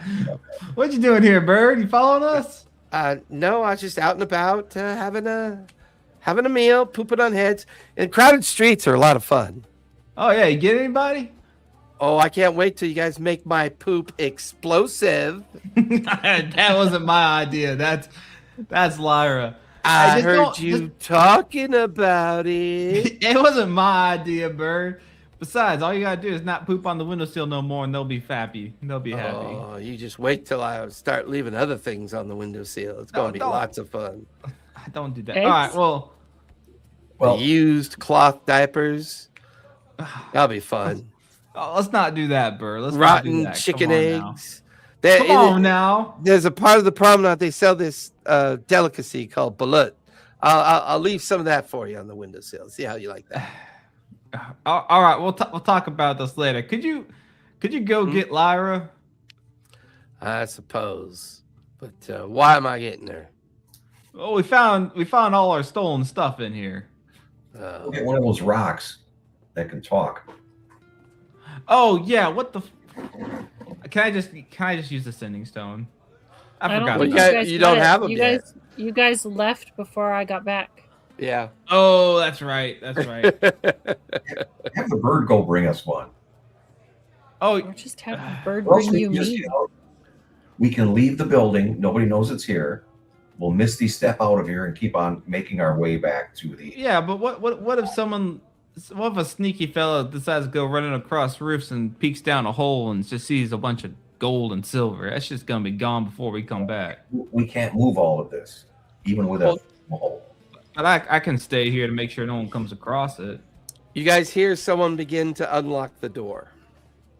Can I cast? Bird quickly squawks. Gotta go. And the bird takes off to go get Lyra. Fuck it. I'm gonna prepare a command spell. Are they unlocking it or are they picking it? They're unlocking. You can hear the key Yeah. go in. So it sounds like you can hear at least 3 or 4 voices on the other side of the door. You hear one female voice that sounds a little creepy. But it's Don't you know how to use the lock? I quickly whispered to Bludgeon. Do we go? Do we stay? What are we doing? what do we do? What do you want to do? Do we want to run? We can always come back. They're gonna move it though because of the hole. They're gonna know someone's here. Yeah, maybe the roof just fell in. If everything is still here and untouched, they'll have no idea. Well, you've been going through stuff. You hear the click. Now you hear the latch. All right, Too late. Let's go through the hole in the ceiling. Can I? You said we can try and cast a spell if we don't have a slot for it. Well, as long as it's a known spell or a Yes. prepared spell. It is a prepared spell. I just do not have a spell slot for it. Yeah, you can make a spell casting roll. See if it goes off. What level is it?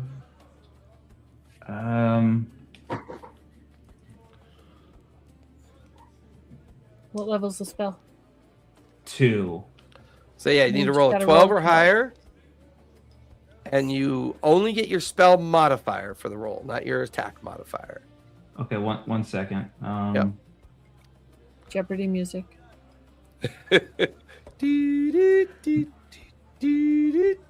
Oh shit.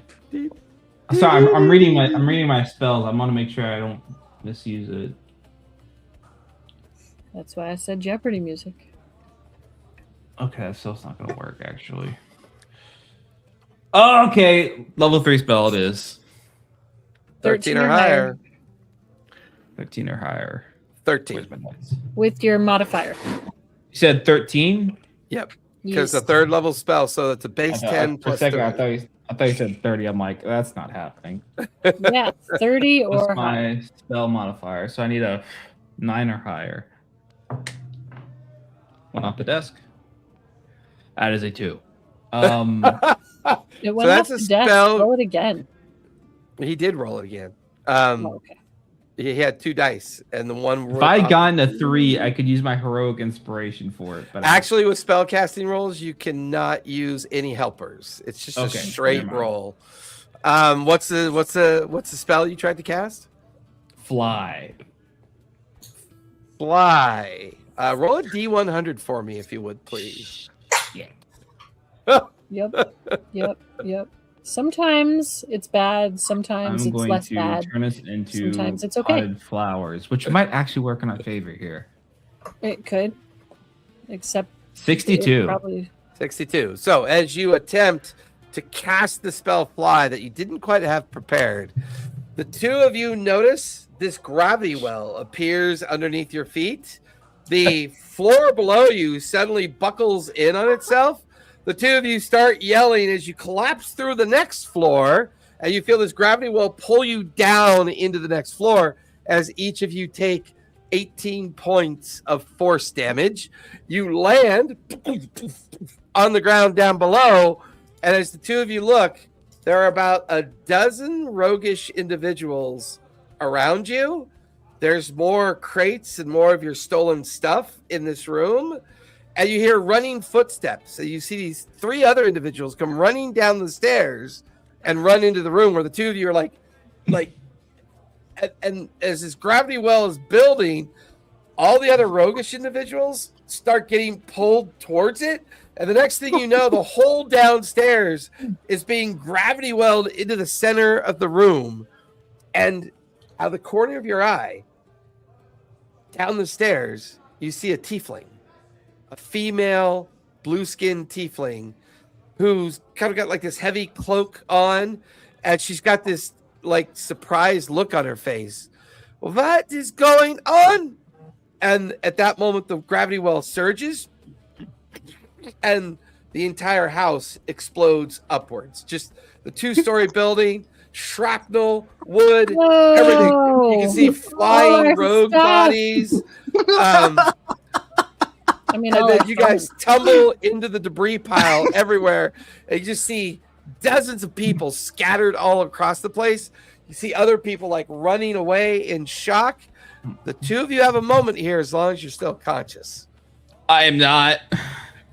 Real's unconscious form is right next to you, Bludgeon. I'm picking them up and running. I'm taking my stupid rock and I'm throwing it in the middle of all these people. You watch as this tiefling gets out of the debris, sees you pick up Real, and you throw a rock right in the middle of the debris pile. You hear, "Get them!"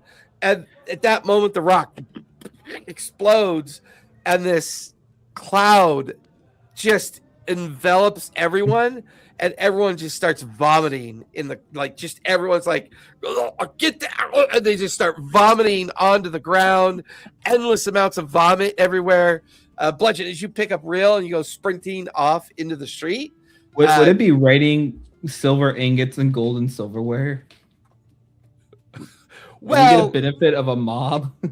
I mean, I would say at this point, the mob is beginning to recover from the shock of the exploding house. And now they're seeing things on the ground and they're like, "Ooh, shinies." And now crowds of people are like coming in towards the debris pile and finding things. It's like it's enough of a distraction, Bludgeon, that you easily scoop up a Real and you just head off into the nearest street and alleyway. a gold ingot too, right? I mean, he gets a gold ingot too. They were right? silver Right? ingots. Raining down on our Silver head. ingots, whatever. I'm All right. dying. Sorry. Call around Real and wake them up. Dying. I am 0 hit points. Yeah, he's unconscious. All right. He's got this huge bump on his head with Yeah, kind of like a gash in it with sticking out blood his head. pouring out. So I'm going to try to grab a tankard of ale as we go along and just look like a reveler. Okay. Real, go ahead and give me a death save.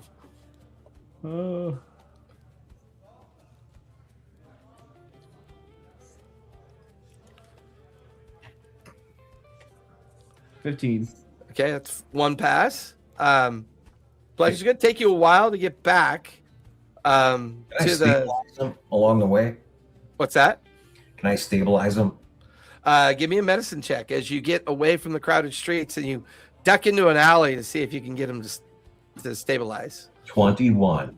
Nice. DC Same 20. That'll do it. You staunch the blood flow from his head. He's still unconscious, but he no longer has to make death saves. Well, he's just a good reveler. Throw him on my shoulder, got my tankard, and we stagger back to the third eye. Yeah, give me a proper deception check with advantage, since you do have a passed out tiefling on your shoulder. Oh, that's a good one. That's a 25. Nice. You notice that quite a few people in the crowd are like whistling at you and go, "Oh, looks like he's had a good time." They're kind of, other drunkards are kind of like, cheering you as you kind of make your way through the streets. You make your way back into the central district. Before long, you're back in the promenade. Father Jinx and Lyra being downstairs doing whatever you're doing. You see an unconscious Reel on Bludgeon's shoulder as the two of them, bruised and scratched, come into the downstairs of the Third Eye Apothecary. Did Bird ever show up? No, Bird did not Well. show up. Looks like you had quite the time on the town. What happened? Not our best mission. I'm gonna go check on Reel, who's unconscious. He's hurt pretty bad. He's unconscious, but Bludgeon managed to do They just told stabilize him. Just disgusted with him. Put him on the table. I cast cure wounds on him, so 4d8 plus. Go for it. 5. Yeah. Okay. What was it? I'm sorry. What did you guys 48. get into? 48.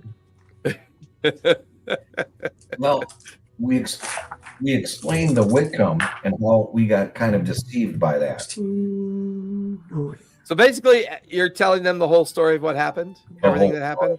But So 23 everything hit that- points of healing. Yeah, you get 23 hit Thank points you. back, Real. Your eyes fly open. You sit up and you're like, gold cutlery, tiefling, rose. And about 20 minutes later, everything that they just experienced, you guys now know about. You guys found our treasure and then gave it to the masses? What's this tiefling's woman's name again? The Whispering Wind. Okay. Sounds like a fart.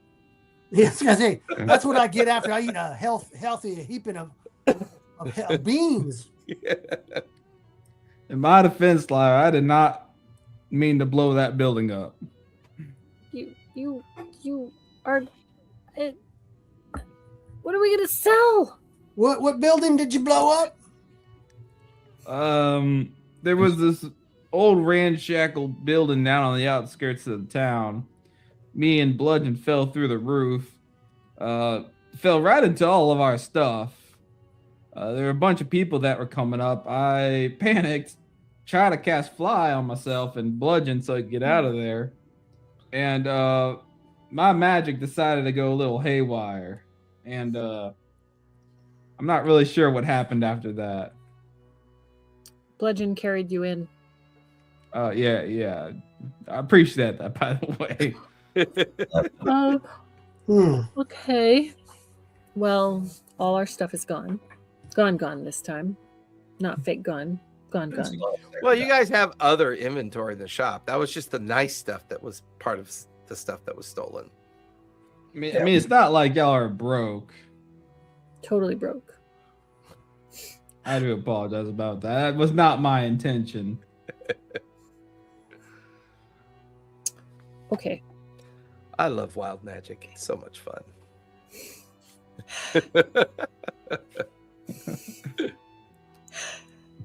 Okay. So All right. why would you send us on a wild goose chase? If it is wild. He probably warned what's her face, the fart chick, that we were looking for her. That's a possibility. Storyteller, the roof that we teleported onto, was it the roof that the orc, was that the one he was at? No, you guys were trying to get out of there. So you teleported onto a kind of like a roof that was catty-corner to it on an opposite end. Just some random 2-story structure that you guys were trying to use to get out of there. Definitely was not the Bloody Hook.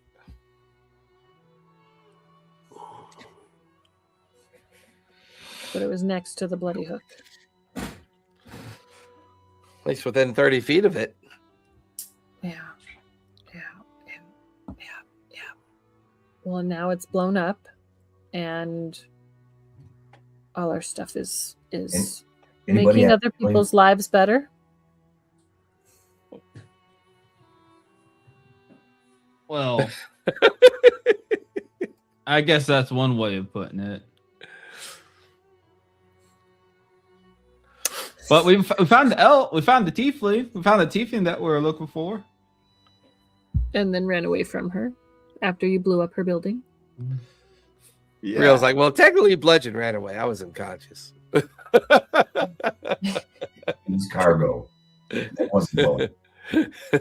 Bludgeon saved the real important stuff. Me. Me. But you said you sent Bird this way? He didn't come back. You I see don't Bird. think we ever... You see Bird land in the windowsill. Hey, what? Oh, they're back. Hey, Bird. How did they beat you here? You can fly. He's probably pooping on somebody. I panicked. Sorry. You panicked. You see the little aftermath of our little escapade, our little venture. Yeah. I don't know what it was, but there was something about that tiefling lady that made me panic. Well, I'm glad we got out of there then. What was it What about do the tiefling lady? What do you call that feeling you get when there's something nearby that you know is going to kill you? Dread. Yeah, feeling a dread when she almost came in the door. But then luckily you tried a spell you weren't prepared for and everything went topsy-turvy. Yeah, I had a bad feeling about staying there. I don't know why, but I guess I felt some dread too. I mean, I knew there was like 2 or 3 of them on the other side of that door coming in. I didn't know who they were, but something didn't sit right, and I was just trying to get the hell out of there. The crow kind of flies in, lands on Real's shoulder. She was in charge. She was scary. Did it feel like she was casting an aura of dread, or? Yeah. That's a clever way of putting it. That, not casting, but like there was something about being close to her that just made you feel kind of not okay about yourself. Oh. Is it dragons that do that?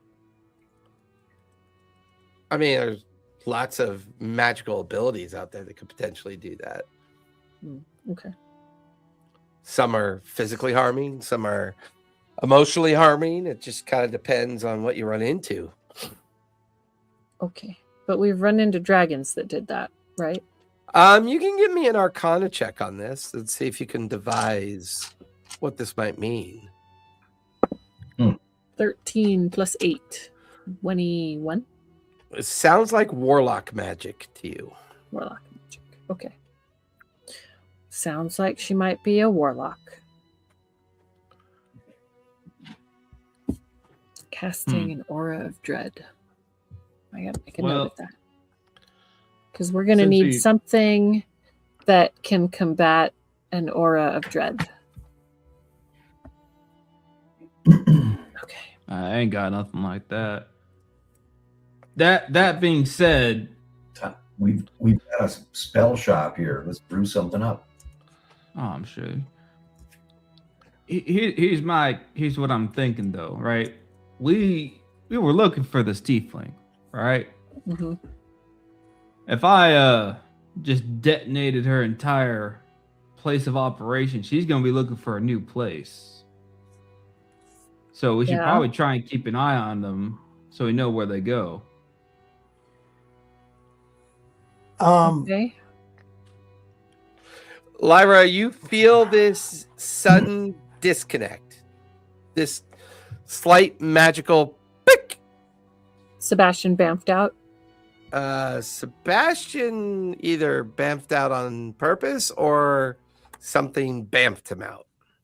Yeah.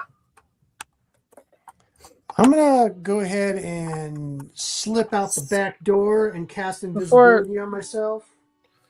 Well, before you do that, I would say something just got Sebastian at the scale tower. Okay, that's what makes me want And to go then, out there. and then yeah. I'm gonna cast invisibility on myself and check around the grounds and the other streets in the area and see if there's anybody watching us. Give me investigation with advantage while you're out doing that. Bludgeon's going to do a second win for some hit points. Okay. Come on, dude. Come on, man. Bludgeon, instead of doing your second wind, would you like some healing? Yes, please. Okay, I will give you some healing instead of using your second wind. My She takes knees- out So that invest- smell. She takes out that smelly hippie ointment and starts putting it on your wounds. Here's I some got a dirty healing salve. It's really tasty. She starts putting boiled down cow urine on your cuts and scratches. How low are you? 47 out of 61. So about 12 points. 12 points? Okay.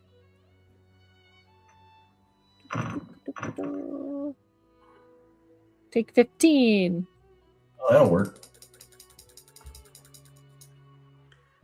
I got a dirty I'm dead. 20.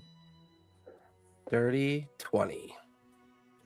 As you slip out the back door, cast invisibility on yourself, you could hear Bludgeon, Reel, and Lyra kind of going through the motion of helping Bludgeon get healed up, and Reel's talking to Bird, and they all kind of slip into a casual conversation as you make your way out into the streets.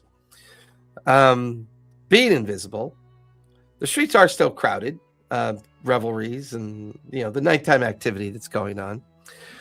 In the crowd, you spot the blue-skinned tiefling that they were talking about. She's standing there with her cloak over her head. She seems very angry. She's holding on to a locket that is producing some kind of magical aura in her hand. And it's almost like she's trying to find something. Who gave up Okay. their hair? I'm gonna sending stone. I mean, how far away am I from her? I mean, you're maybe 100 feet away from her. She's in a Okay, crowd. so I could probably whisper and be okay. Yeah, you should be fine. There's All right. pretty crowded and people walking around. Lyra. Yeah, send back. Yeah. The tiefling's outside watching us. Seems to be looking for something, using some kind of magic. Guys, we Yeah, what's up? we got someone watching us. Far away. Who? The tiefling. Yeah, how far are they away, do you think? I'm Wait, gonna are hand them each a sending stone. Mhm. You're not there. Never mind.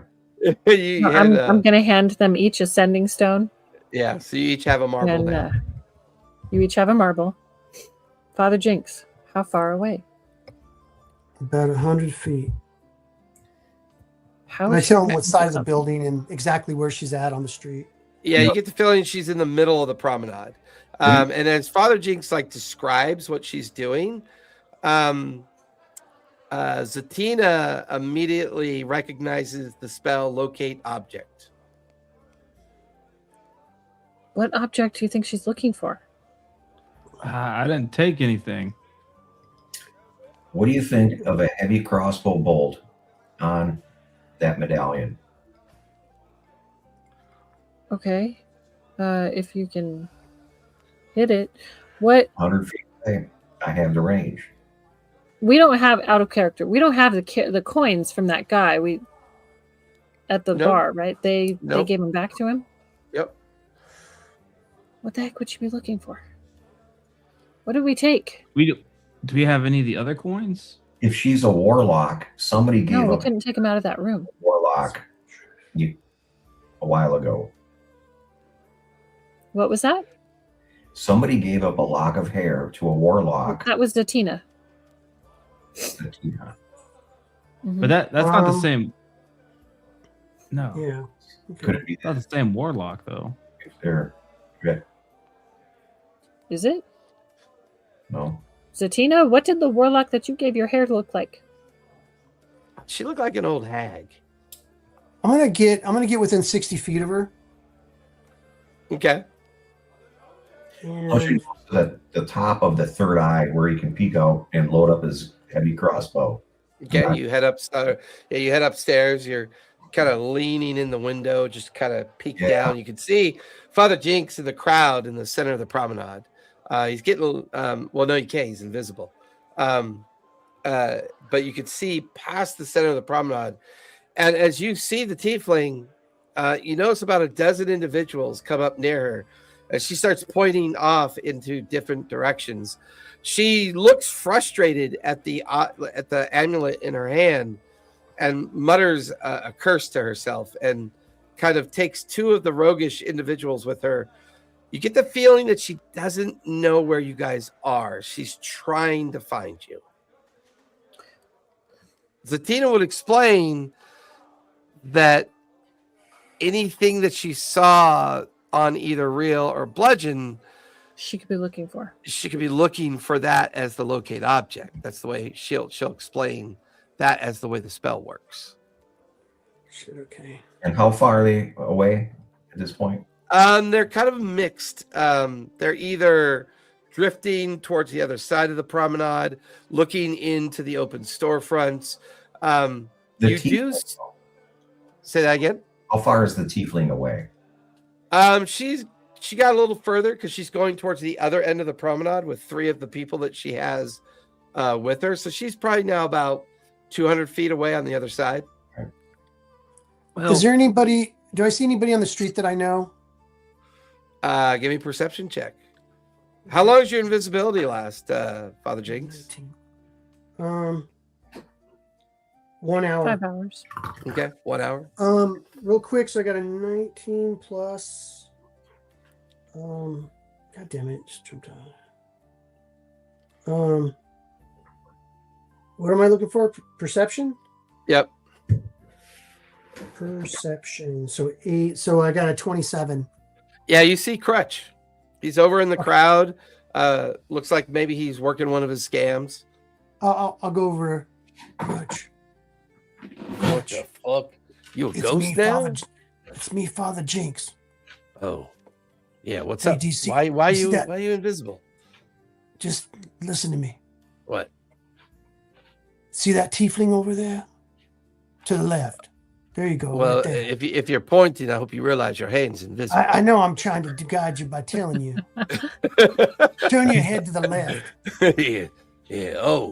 Oh shit, that's her. Yeah. Hey, do me a favor. Yeah. Go over there and send her on a wild goose chase. Oh, listen, Father Jinx, I'd be more than happy to help you under normal circumstances, but I should have mentioned this before.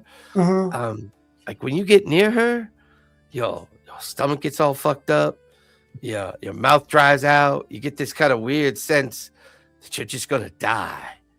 And no offense, but things that can put off power like that, I don't really want to get involved. All right. Well, I tried. And I like drop a couple coins on the ground. Thank you, ma'am. Thank you, ma'am. As he like puts it into his pocket and scurries off into the crowd. Should have known he was going to be a littly livered fuck. All right. Well. I'll, What do you wanna do, y'all Real? wanna do? And I just I'm said that gonna to go- everybody. I'm gonna kind of take up the little. Oh yeah, this thing, the sending stone, and like, well, I kind of got us into this mess. You know, I don't think she knows exactly where we're at, but if you want, I could try and draw her away from us. Well, we don't. She's got some help out here now. Looks like she's got some foot pads out here. At least a dozen. Yeah, at least a dozen. How long do you think she's gonna keep looking for? I don't know, but whatever she's trying ain't working, and she's 100 feet away. I don't know if she gets any closer. It's gonna I think activate. I think she's trying to use the locate spell on something she saw on either me or Bludgeon. But she didn't really get a good look at us before I exploded her house, so I don't think she knows exactly what she's looking for. What do you think she saw on you that would Hell, my allow her shirt, to use that spell? my shirt, my dagger, Bludgeon's shirt, his pants, anything. Could My be his ring. funky glasses. Could be his funky glasses of charm that he's got on his face right now. I mean, Well.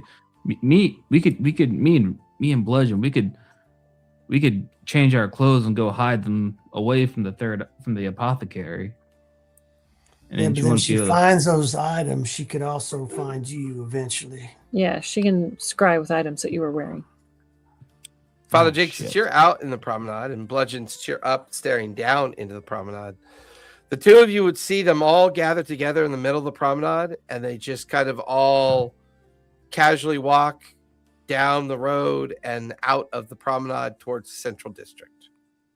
Away from us? They seem to have given up the chase.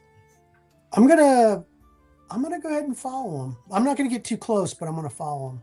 Okay. I want to see where they go. Give me stealth with advantage. Okay. You are hidden. You are invisible.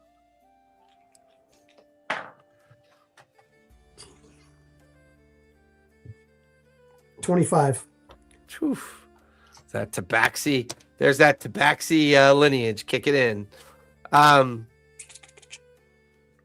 The crowds help. Just the overall activity of the streets helps you a lot. You follow them for about 20 minutes through the central district, and you find yourself heading towards the southern city gate. The main group continues through the city gate, but you watch as the tiefling lingers a bit near an alleyway. Then you see a person step out of the alleyway, and you're kind of close enough to overhear their conversation. Okay. The other person's heavily cloaked, so you can't quite see what they look like, but you hear this very gruff, kind of deep voice. Well, did you get him? No, not quite. I think they were attempting some kind of plan with your split jaw friend, but no, did not quite work out the way that I thought it would. Wickham, who are these people that you sent to me? They were asking questions. Seemed odd. Look, this arrangement's too important to fuck up. We need to figure out who they were. They introduced themselves as Bludgeon and Real. They fell for that fucking goofy shit that guy owed me money with no problem. I served him up in the palm of your hand. Well, I was busy with other things. I can't always be foot and cater to you and your noble friends. That's not how this arrangement's supposed to work. Listen, we pay you lots of money to bring those coins to us, right? Well, of course you do. It's harder now that Padway is gone. I have to be more careful. I even made an investment. I bought those things from those halflings to be able to afford to hire more footpads to do the work. It's not easy. Listen, in 2 days, they're going to do the ascendancy of the Citadel. And for the first time since the Age of Arcanum, we're going to have a big bullseye on this city, and we need to be prepared. You know this. Yes, I understand, but you need to find the professor. You need to find the dragonborn. You need to ask them what is going on. Well, they haven't been seen. I put people over at the tower.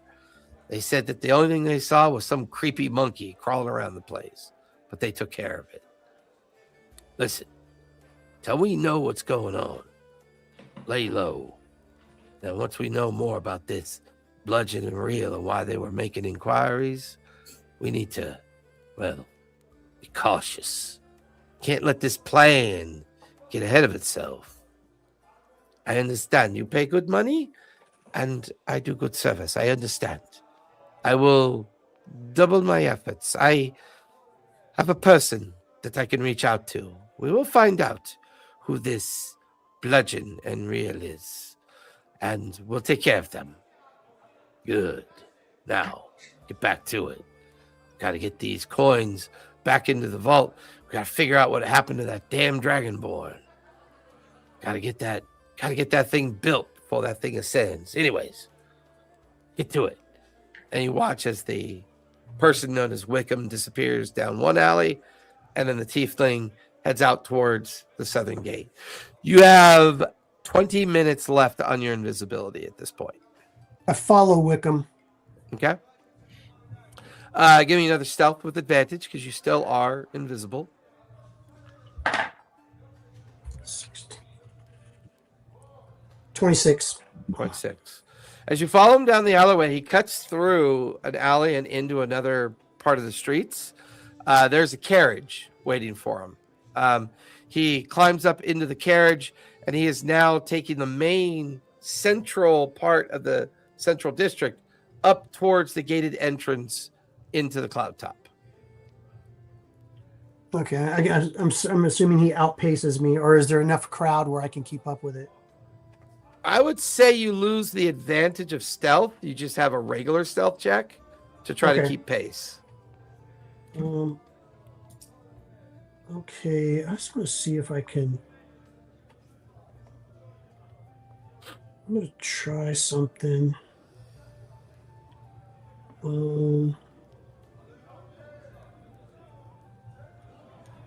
going to come out of my invisibility because I'm going to cast. If I can get within 60 feet of him. I'll say you're within 60 feet with the crowd in the carriage because he's still picking up speed. It's not quite full speed yet. Okay. Yeah, I cast Pacify Person, Wisdom 16 save. Do you have to be able to see him? Yeah, can I see him? He's inside the cart with the windows, like the drapes and stuff, closed. Oh, okay. And he's not alone. There's someone else in the car in the carriage with him. Oh shit! Well, I keep my invisibility up and just follow the carriage. Okay. So normal. You follow it up until the point it reaches the gated entrance into the cloud top, at which point you know that there are some anti-magic defenses that would reveal you if you try to make your way in there. Is there still enough of the crowd around to? No, it's definitely thinned out at this point as the carriage is approaching the main gate into the cloud top district. Can I try to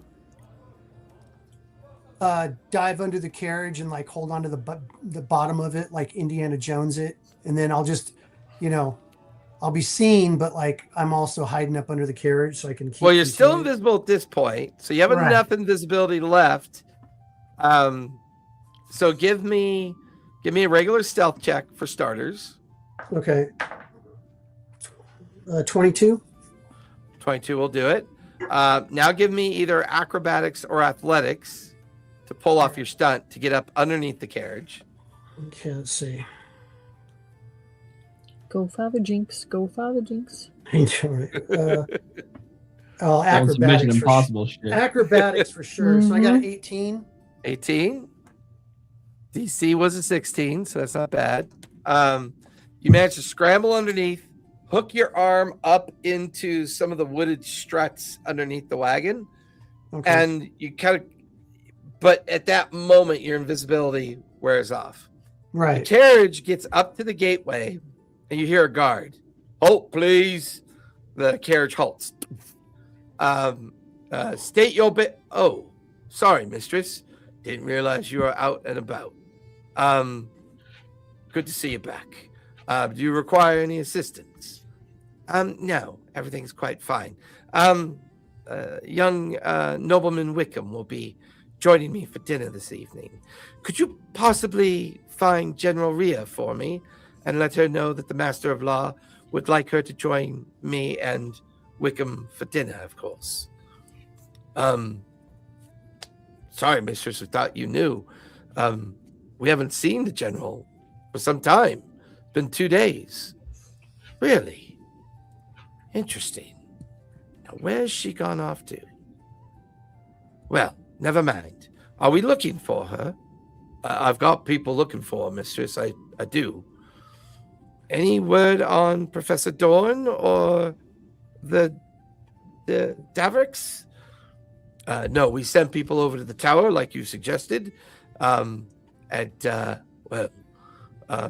luck. Although it's pretty grisly over there. You might want to check it out at some point tomorrow.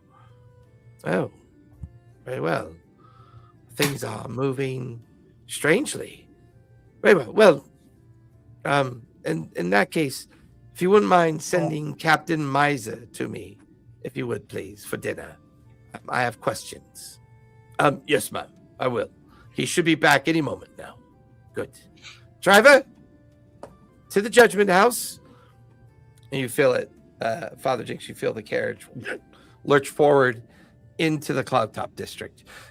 It drives a very heavily rutted street for about 20 minutes, pulls up in front of this kind of old school, like stone Gothic building with a lot of, it's like 3-story structure. It looks very dark and gloomy and old and run down. And then you hear Wickham and the Mistress of Law, kind of the law bearer, come out. Wickham, I don't know why you picked this building. It's so gloomy. Well, that's because no one wants to come here. No one's going to make inquiries. Oh, still hate this place. Well, come along. Captain will be here soon. Let's get a meal prepared so we can discuss what our options are.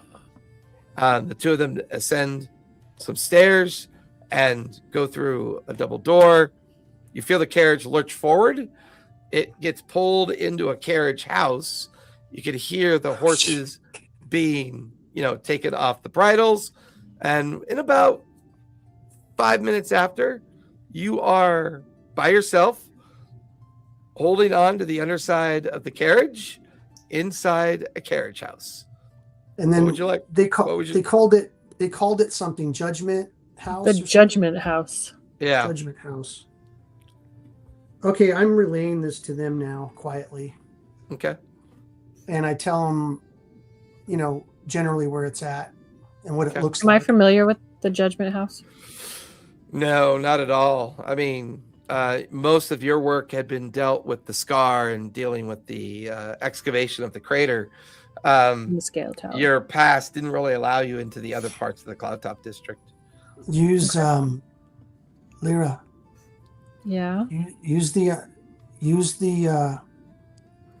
basement door and come up here through the sewer system. You'll bypass the guards.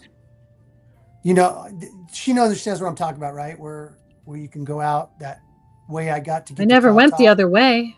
I only went to the outside. I go out the other way, or go in the other way. Describe how you can go out there and which way to take to get you to the cloud top.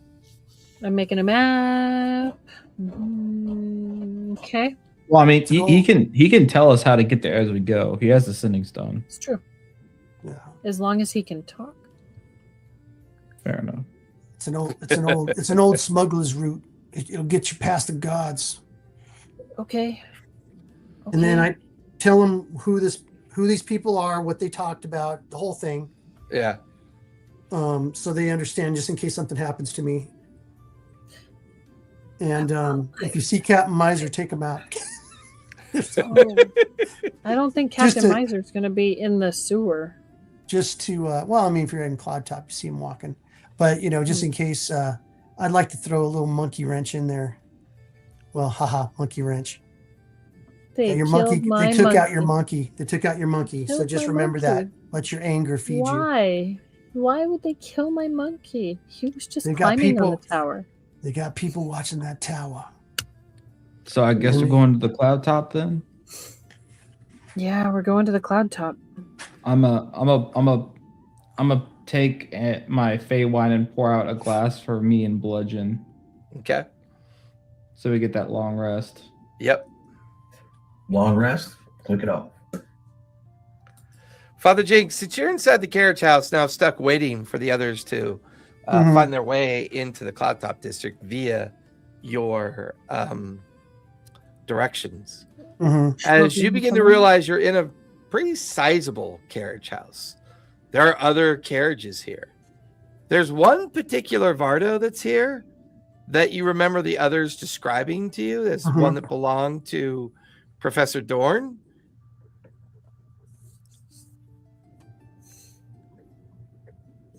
Okay.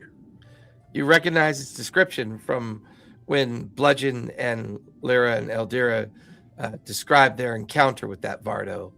When But they were asking, they were wondering where Professor Dorn was, right? Mm-hmm. I'm gonna drop down and scuttle over there and see if I can get in there and see if I can find any clues. Yeah, give me a stealth check as you make your way over. Oh no. No. Betrayed by my own dice. I got a 2 plus 10 is a 12. Hey, at least it wasn't a 1. Yeah, one would have been pretty bad.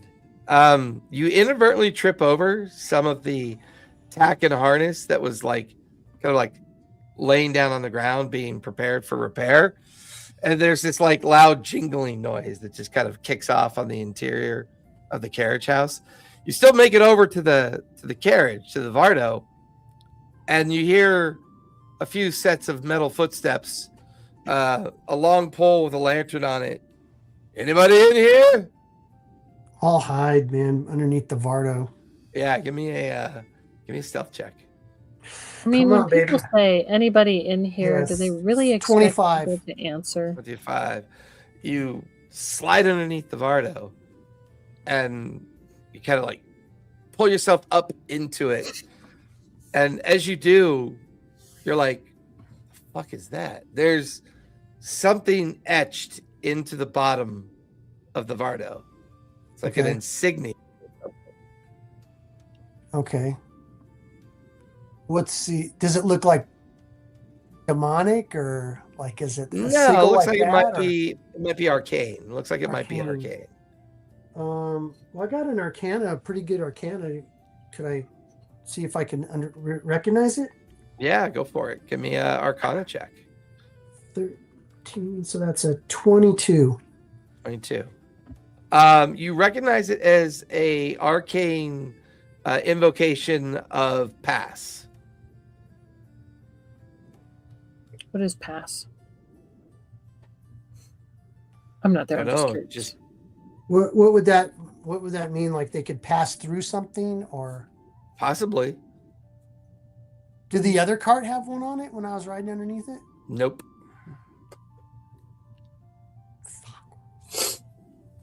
Now you can So see what- the guards' feet around the Vardo. You can hear them like somebody was over here. Look at the harnesses over there. Scatter out. See if we can find whoever's in here. Fuck.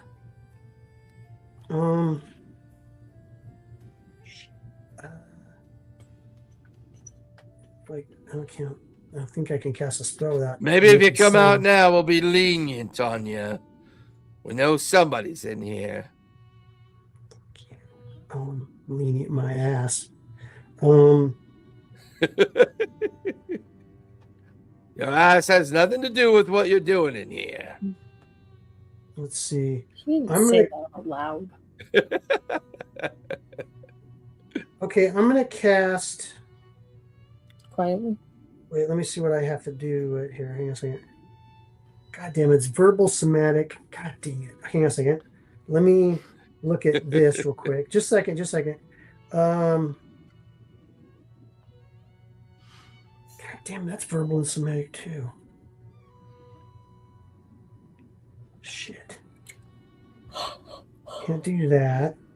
That would have been a great little thing. Okay.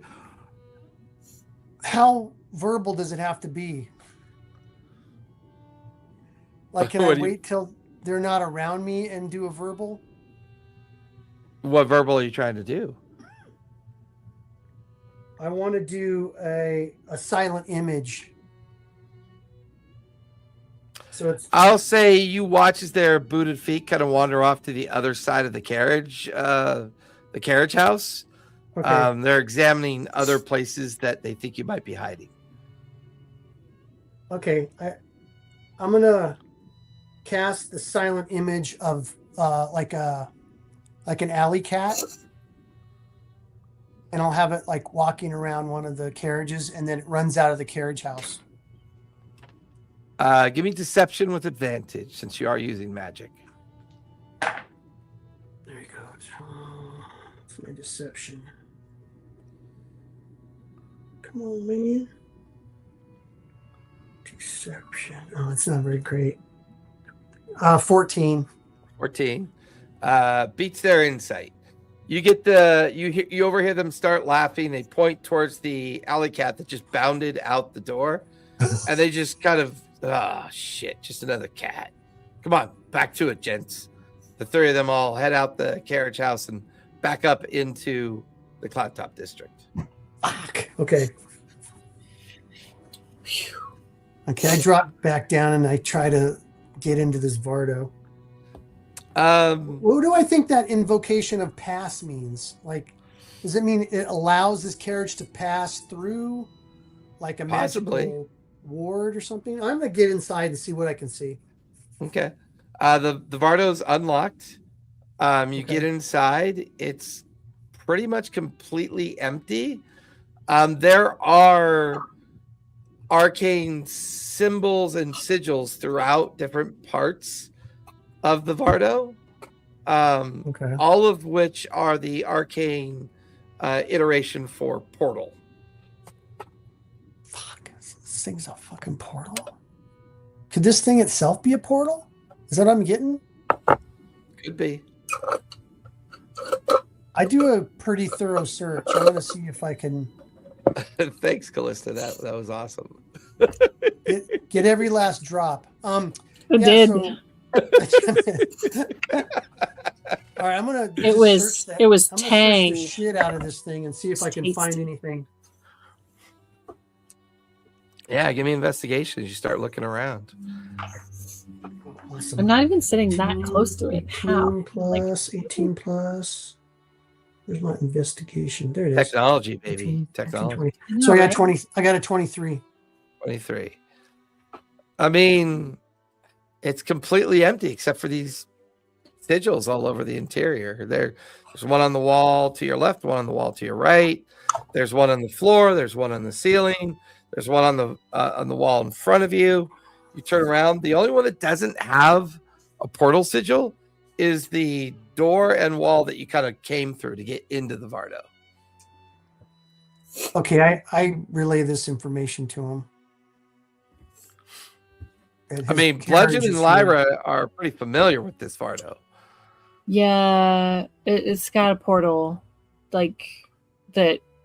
It's basically a portal anchor. Oh, We never figured out how to turn it on from that side, but people can bamf to it. And I assume you can bamf away from it if you know how to invoke it, but we did not. can I see if I can figure it out? I don't recommend it. It did not go to a pleasant place. Agreed. Where'd it go? To that plane of existence that we saw like 3 different types of ourselves, and then we died. Well, we saw ourselves dead, and then we were kind of stuck there until we could figure out how not to die from the. What was that guy? It was like a statue. I think it was a statue, It was a guardian. spirit guardian. No, it was We just a had to- guardian. Okay, All it was a right. guardian, and we had to figure out how to actually get to the right plane back. So I really don't recommend it. All right, thank you. How many guards were there? There were 3 that came into the carriage house that you saw. All right, I tell him there's at least 3 guards, and they're on watch, so be careful. And Do you know? I guess I'll have to wait. Are you guys coming? Do you want me to wait here, Well, do or you you know want me to get out? Do you know where the nearest entrance to the tunnels there? So where's the? I know the tunnel entrance came out. You told me where it comes out. You showed Yeah, me. it'd be a culvert on the edge of the wall that protects the Cloud Top district. So probably at least maybe 300-400 feet from where you are. Okay, yeah. So I tell you 300 or 400 feet, whichever direction. Okay, I am going to attempt to. Was there a Fight lot of people out there. on the streets of the Cloud Top? No. The Cloud Top district is very different. I tell Much them more. it's very quiet up here, so Yep. your presence will be detected unless you. And before long, Bludgeon, Lyra, and Real, as you're having this conversation through the Sending Stone with Father Jinx, you follow his directions. You eventually find the culvert exit on the edge of the Cloud Top district wall. Sure enough, he describes how to unlatch it, which Bludgeon moves it quite easily. All 4 of your heads pop up to look across the parade grounds of the Cloud Top district, and about 400 feet to your northeast, you can see the carriage house, and then right beyond the carriage house, you can see the 3rd-story building of the Judgment House. Okay, we're outside. We're about Satina goes, how many feet? I got this. She quickly cracks her knuckles and casts a spell. You guys are all now invisible. Oh, hey, we're invisible now. All right. Yes, we've got to hustle. Doesn't last very long. How long does it last? Well, I'm just to be safe. I cast it above my pay grade. I rolled really good.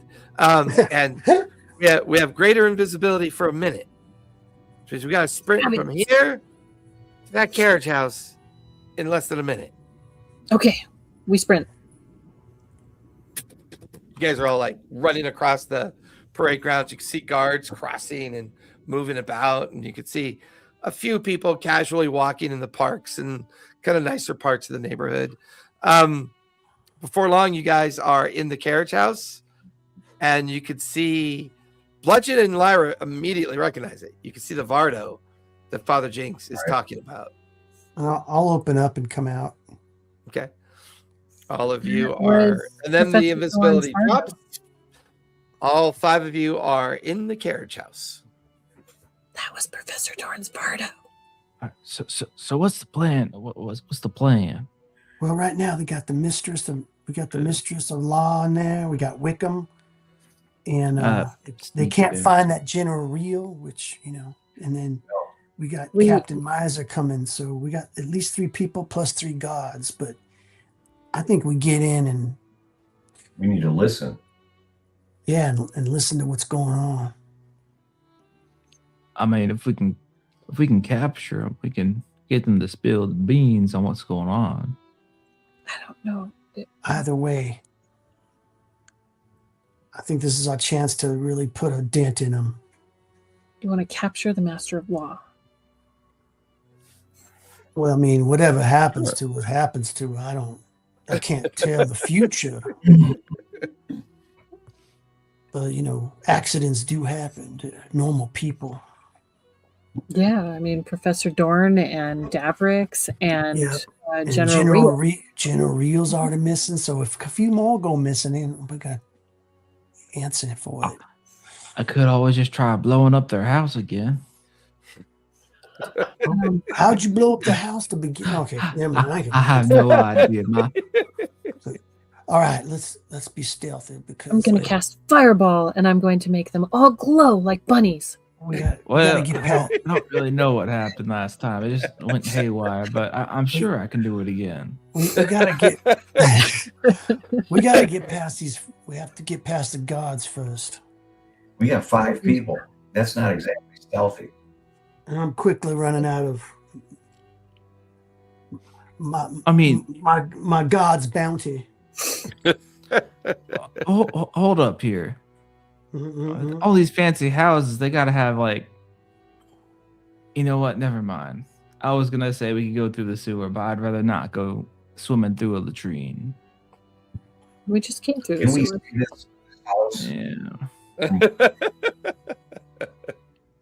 Can I look anything out? in the carriage house? Is there any kind of like entrances in the carriage house? that go No, down, I it's think? pretty much it's a large stone building with about 8 carriages in it.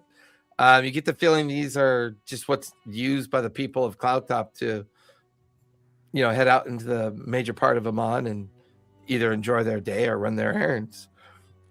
No, I could if they got an open window somewhere, I could like Missy step up to it and get inside and let y'all in, or I could disguise myself as a guard.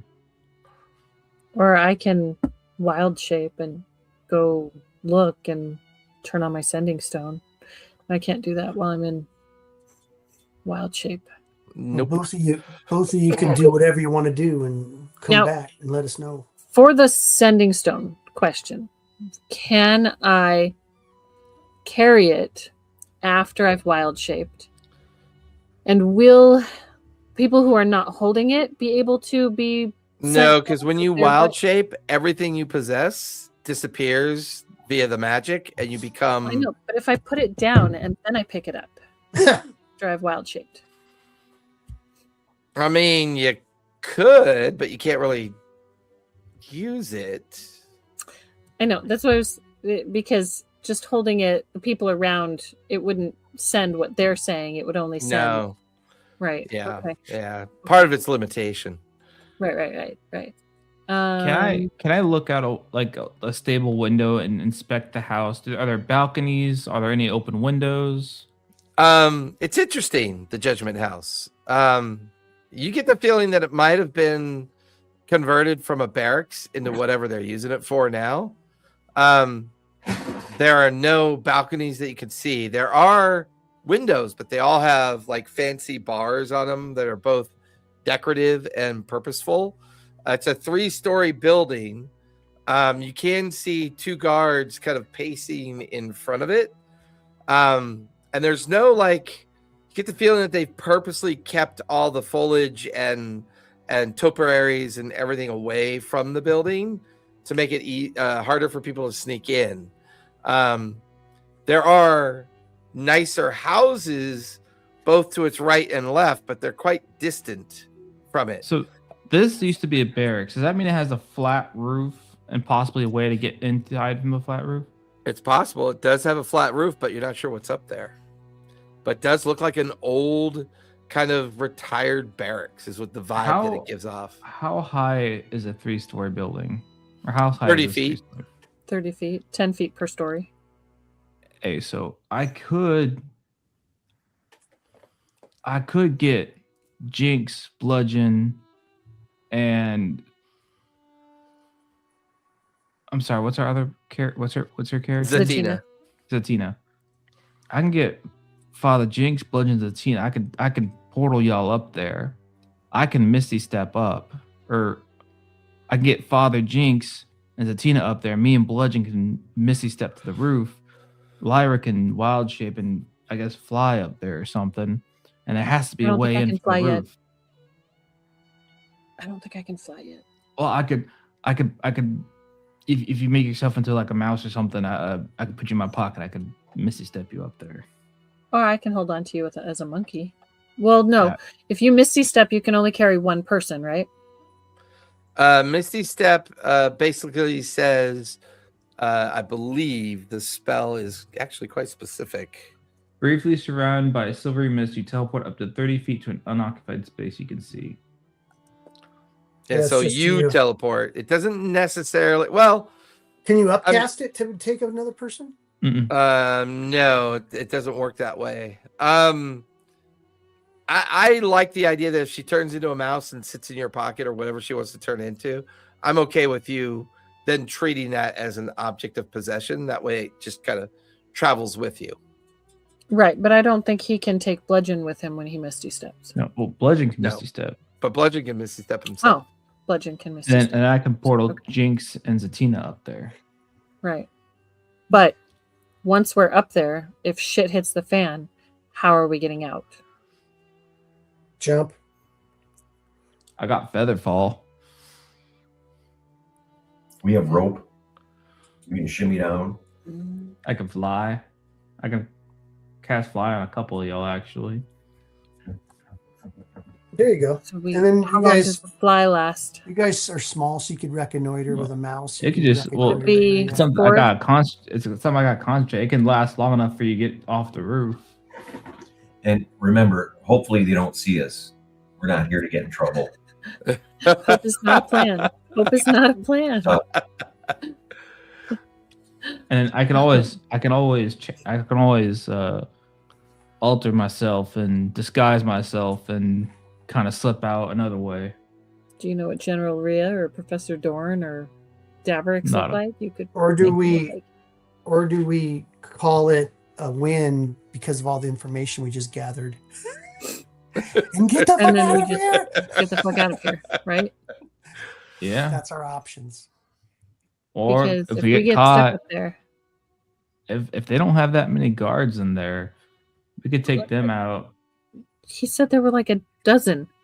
No, there's outside. we saw 3 outside. We I saw 3 near the carriage house. There's 2 that are kind of doing the typical kind of, pacing At the in gate. front of the judgment house. So 5 guards that you know of. Yeah, and that's outside there, and let's just call it 5 inside to be cautious. So that's 10 You guys guards. hear the sound of a horse arriving at the front Oh, of shit. the judgment house. You We see gotta a do this very now. familiar captain of the guard as Captain Miser dismounts. Lyra, Mm-hmm. as you're watching Captain Miser dismount, he stops for a brief moment, looks over his shoulder into the carriage house,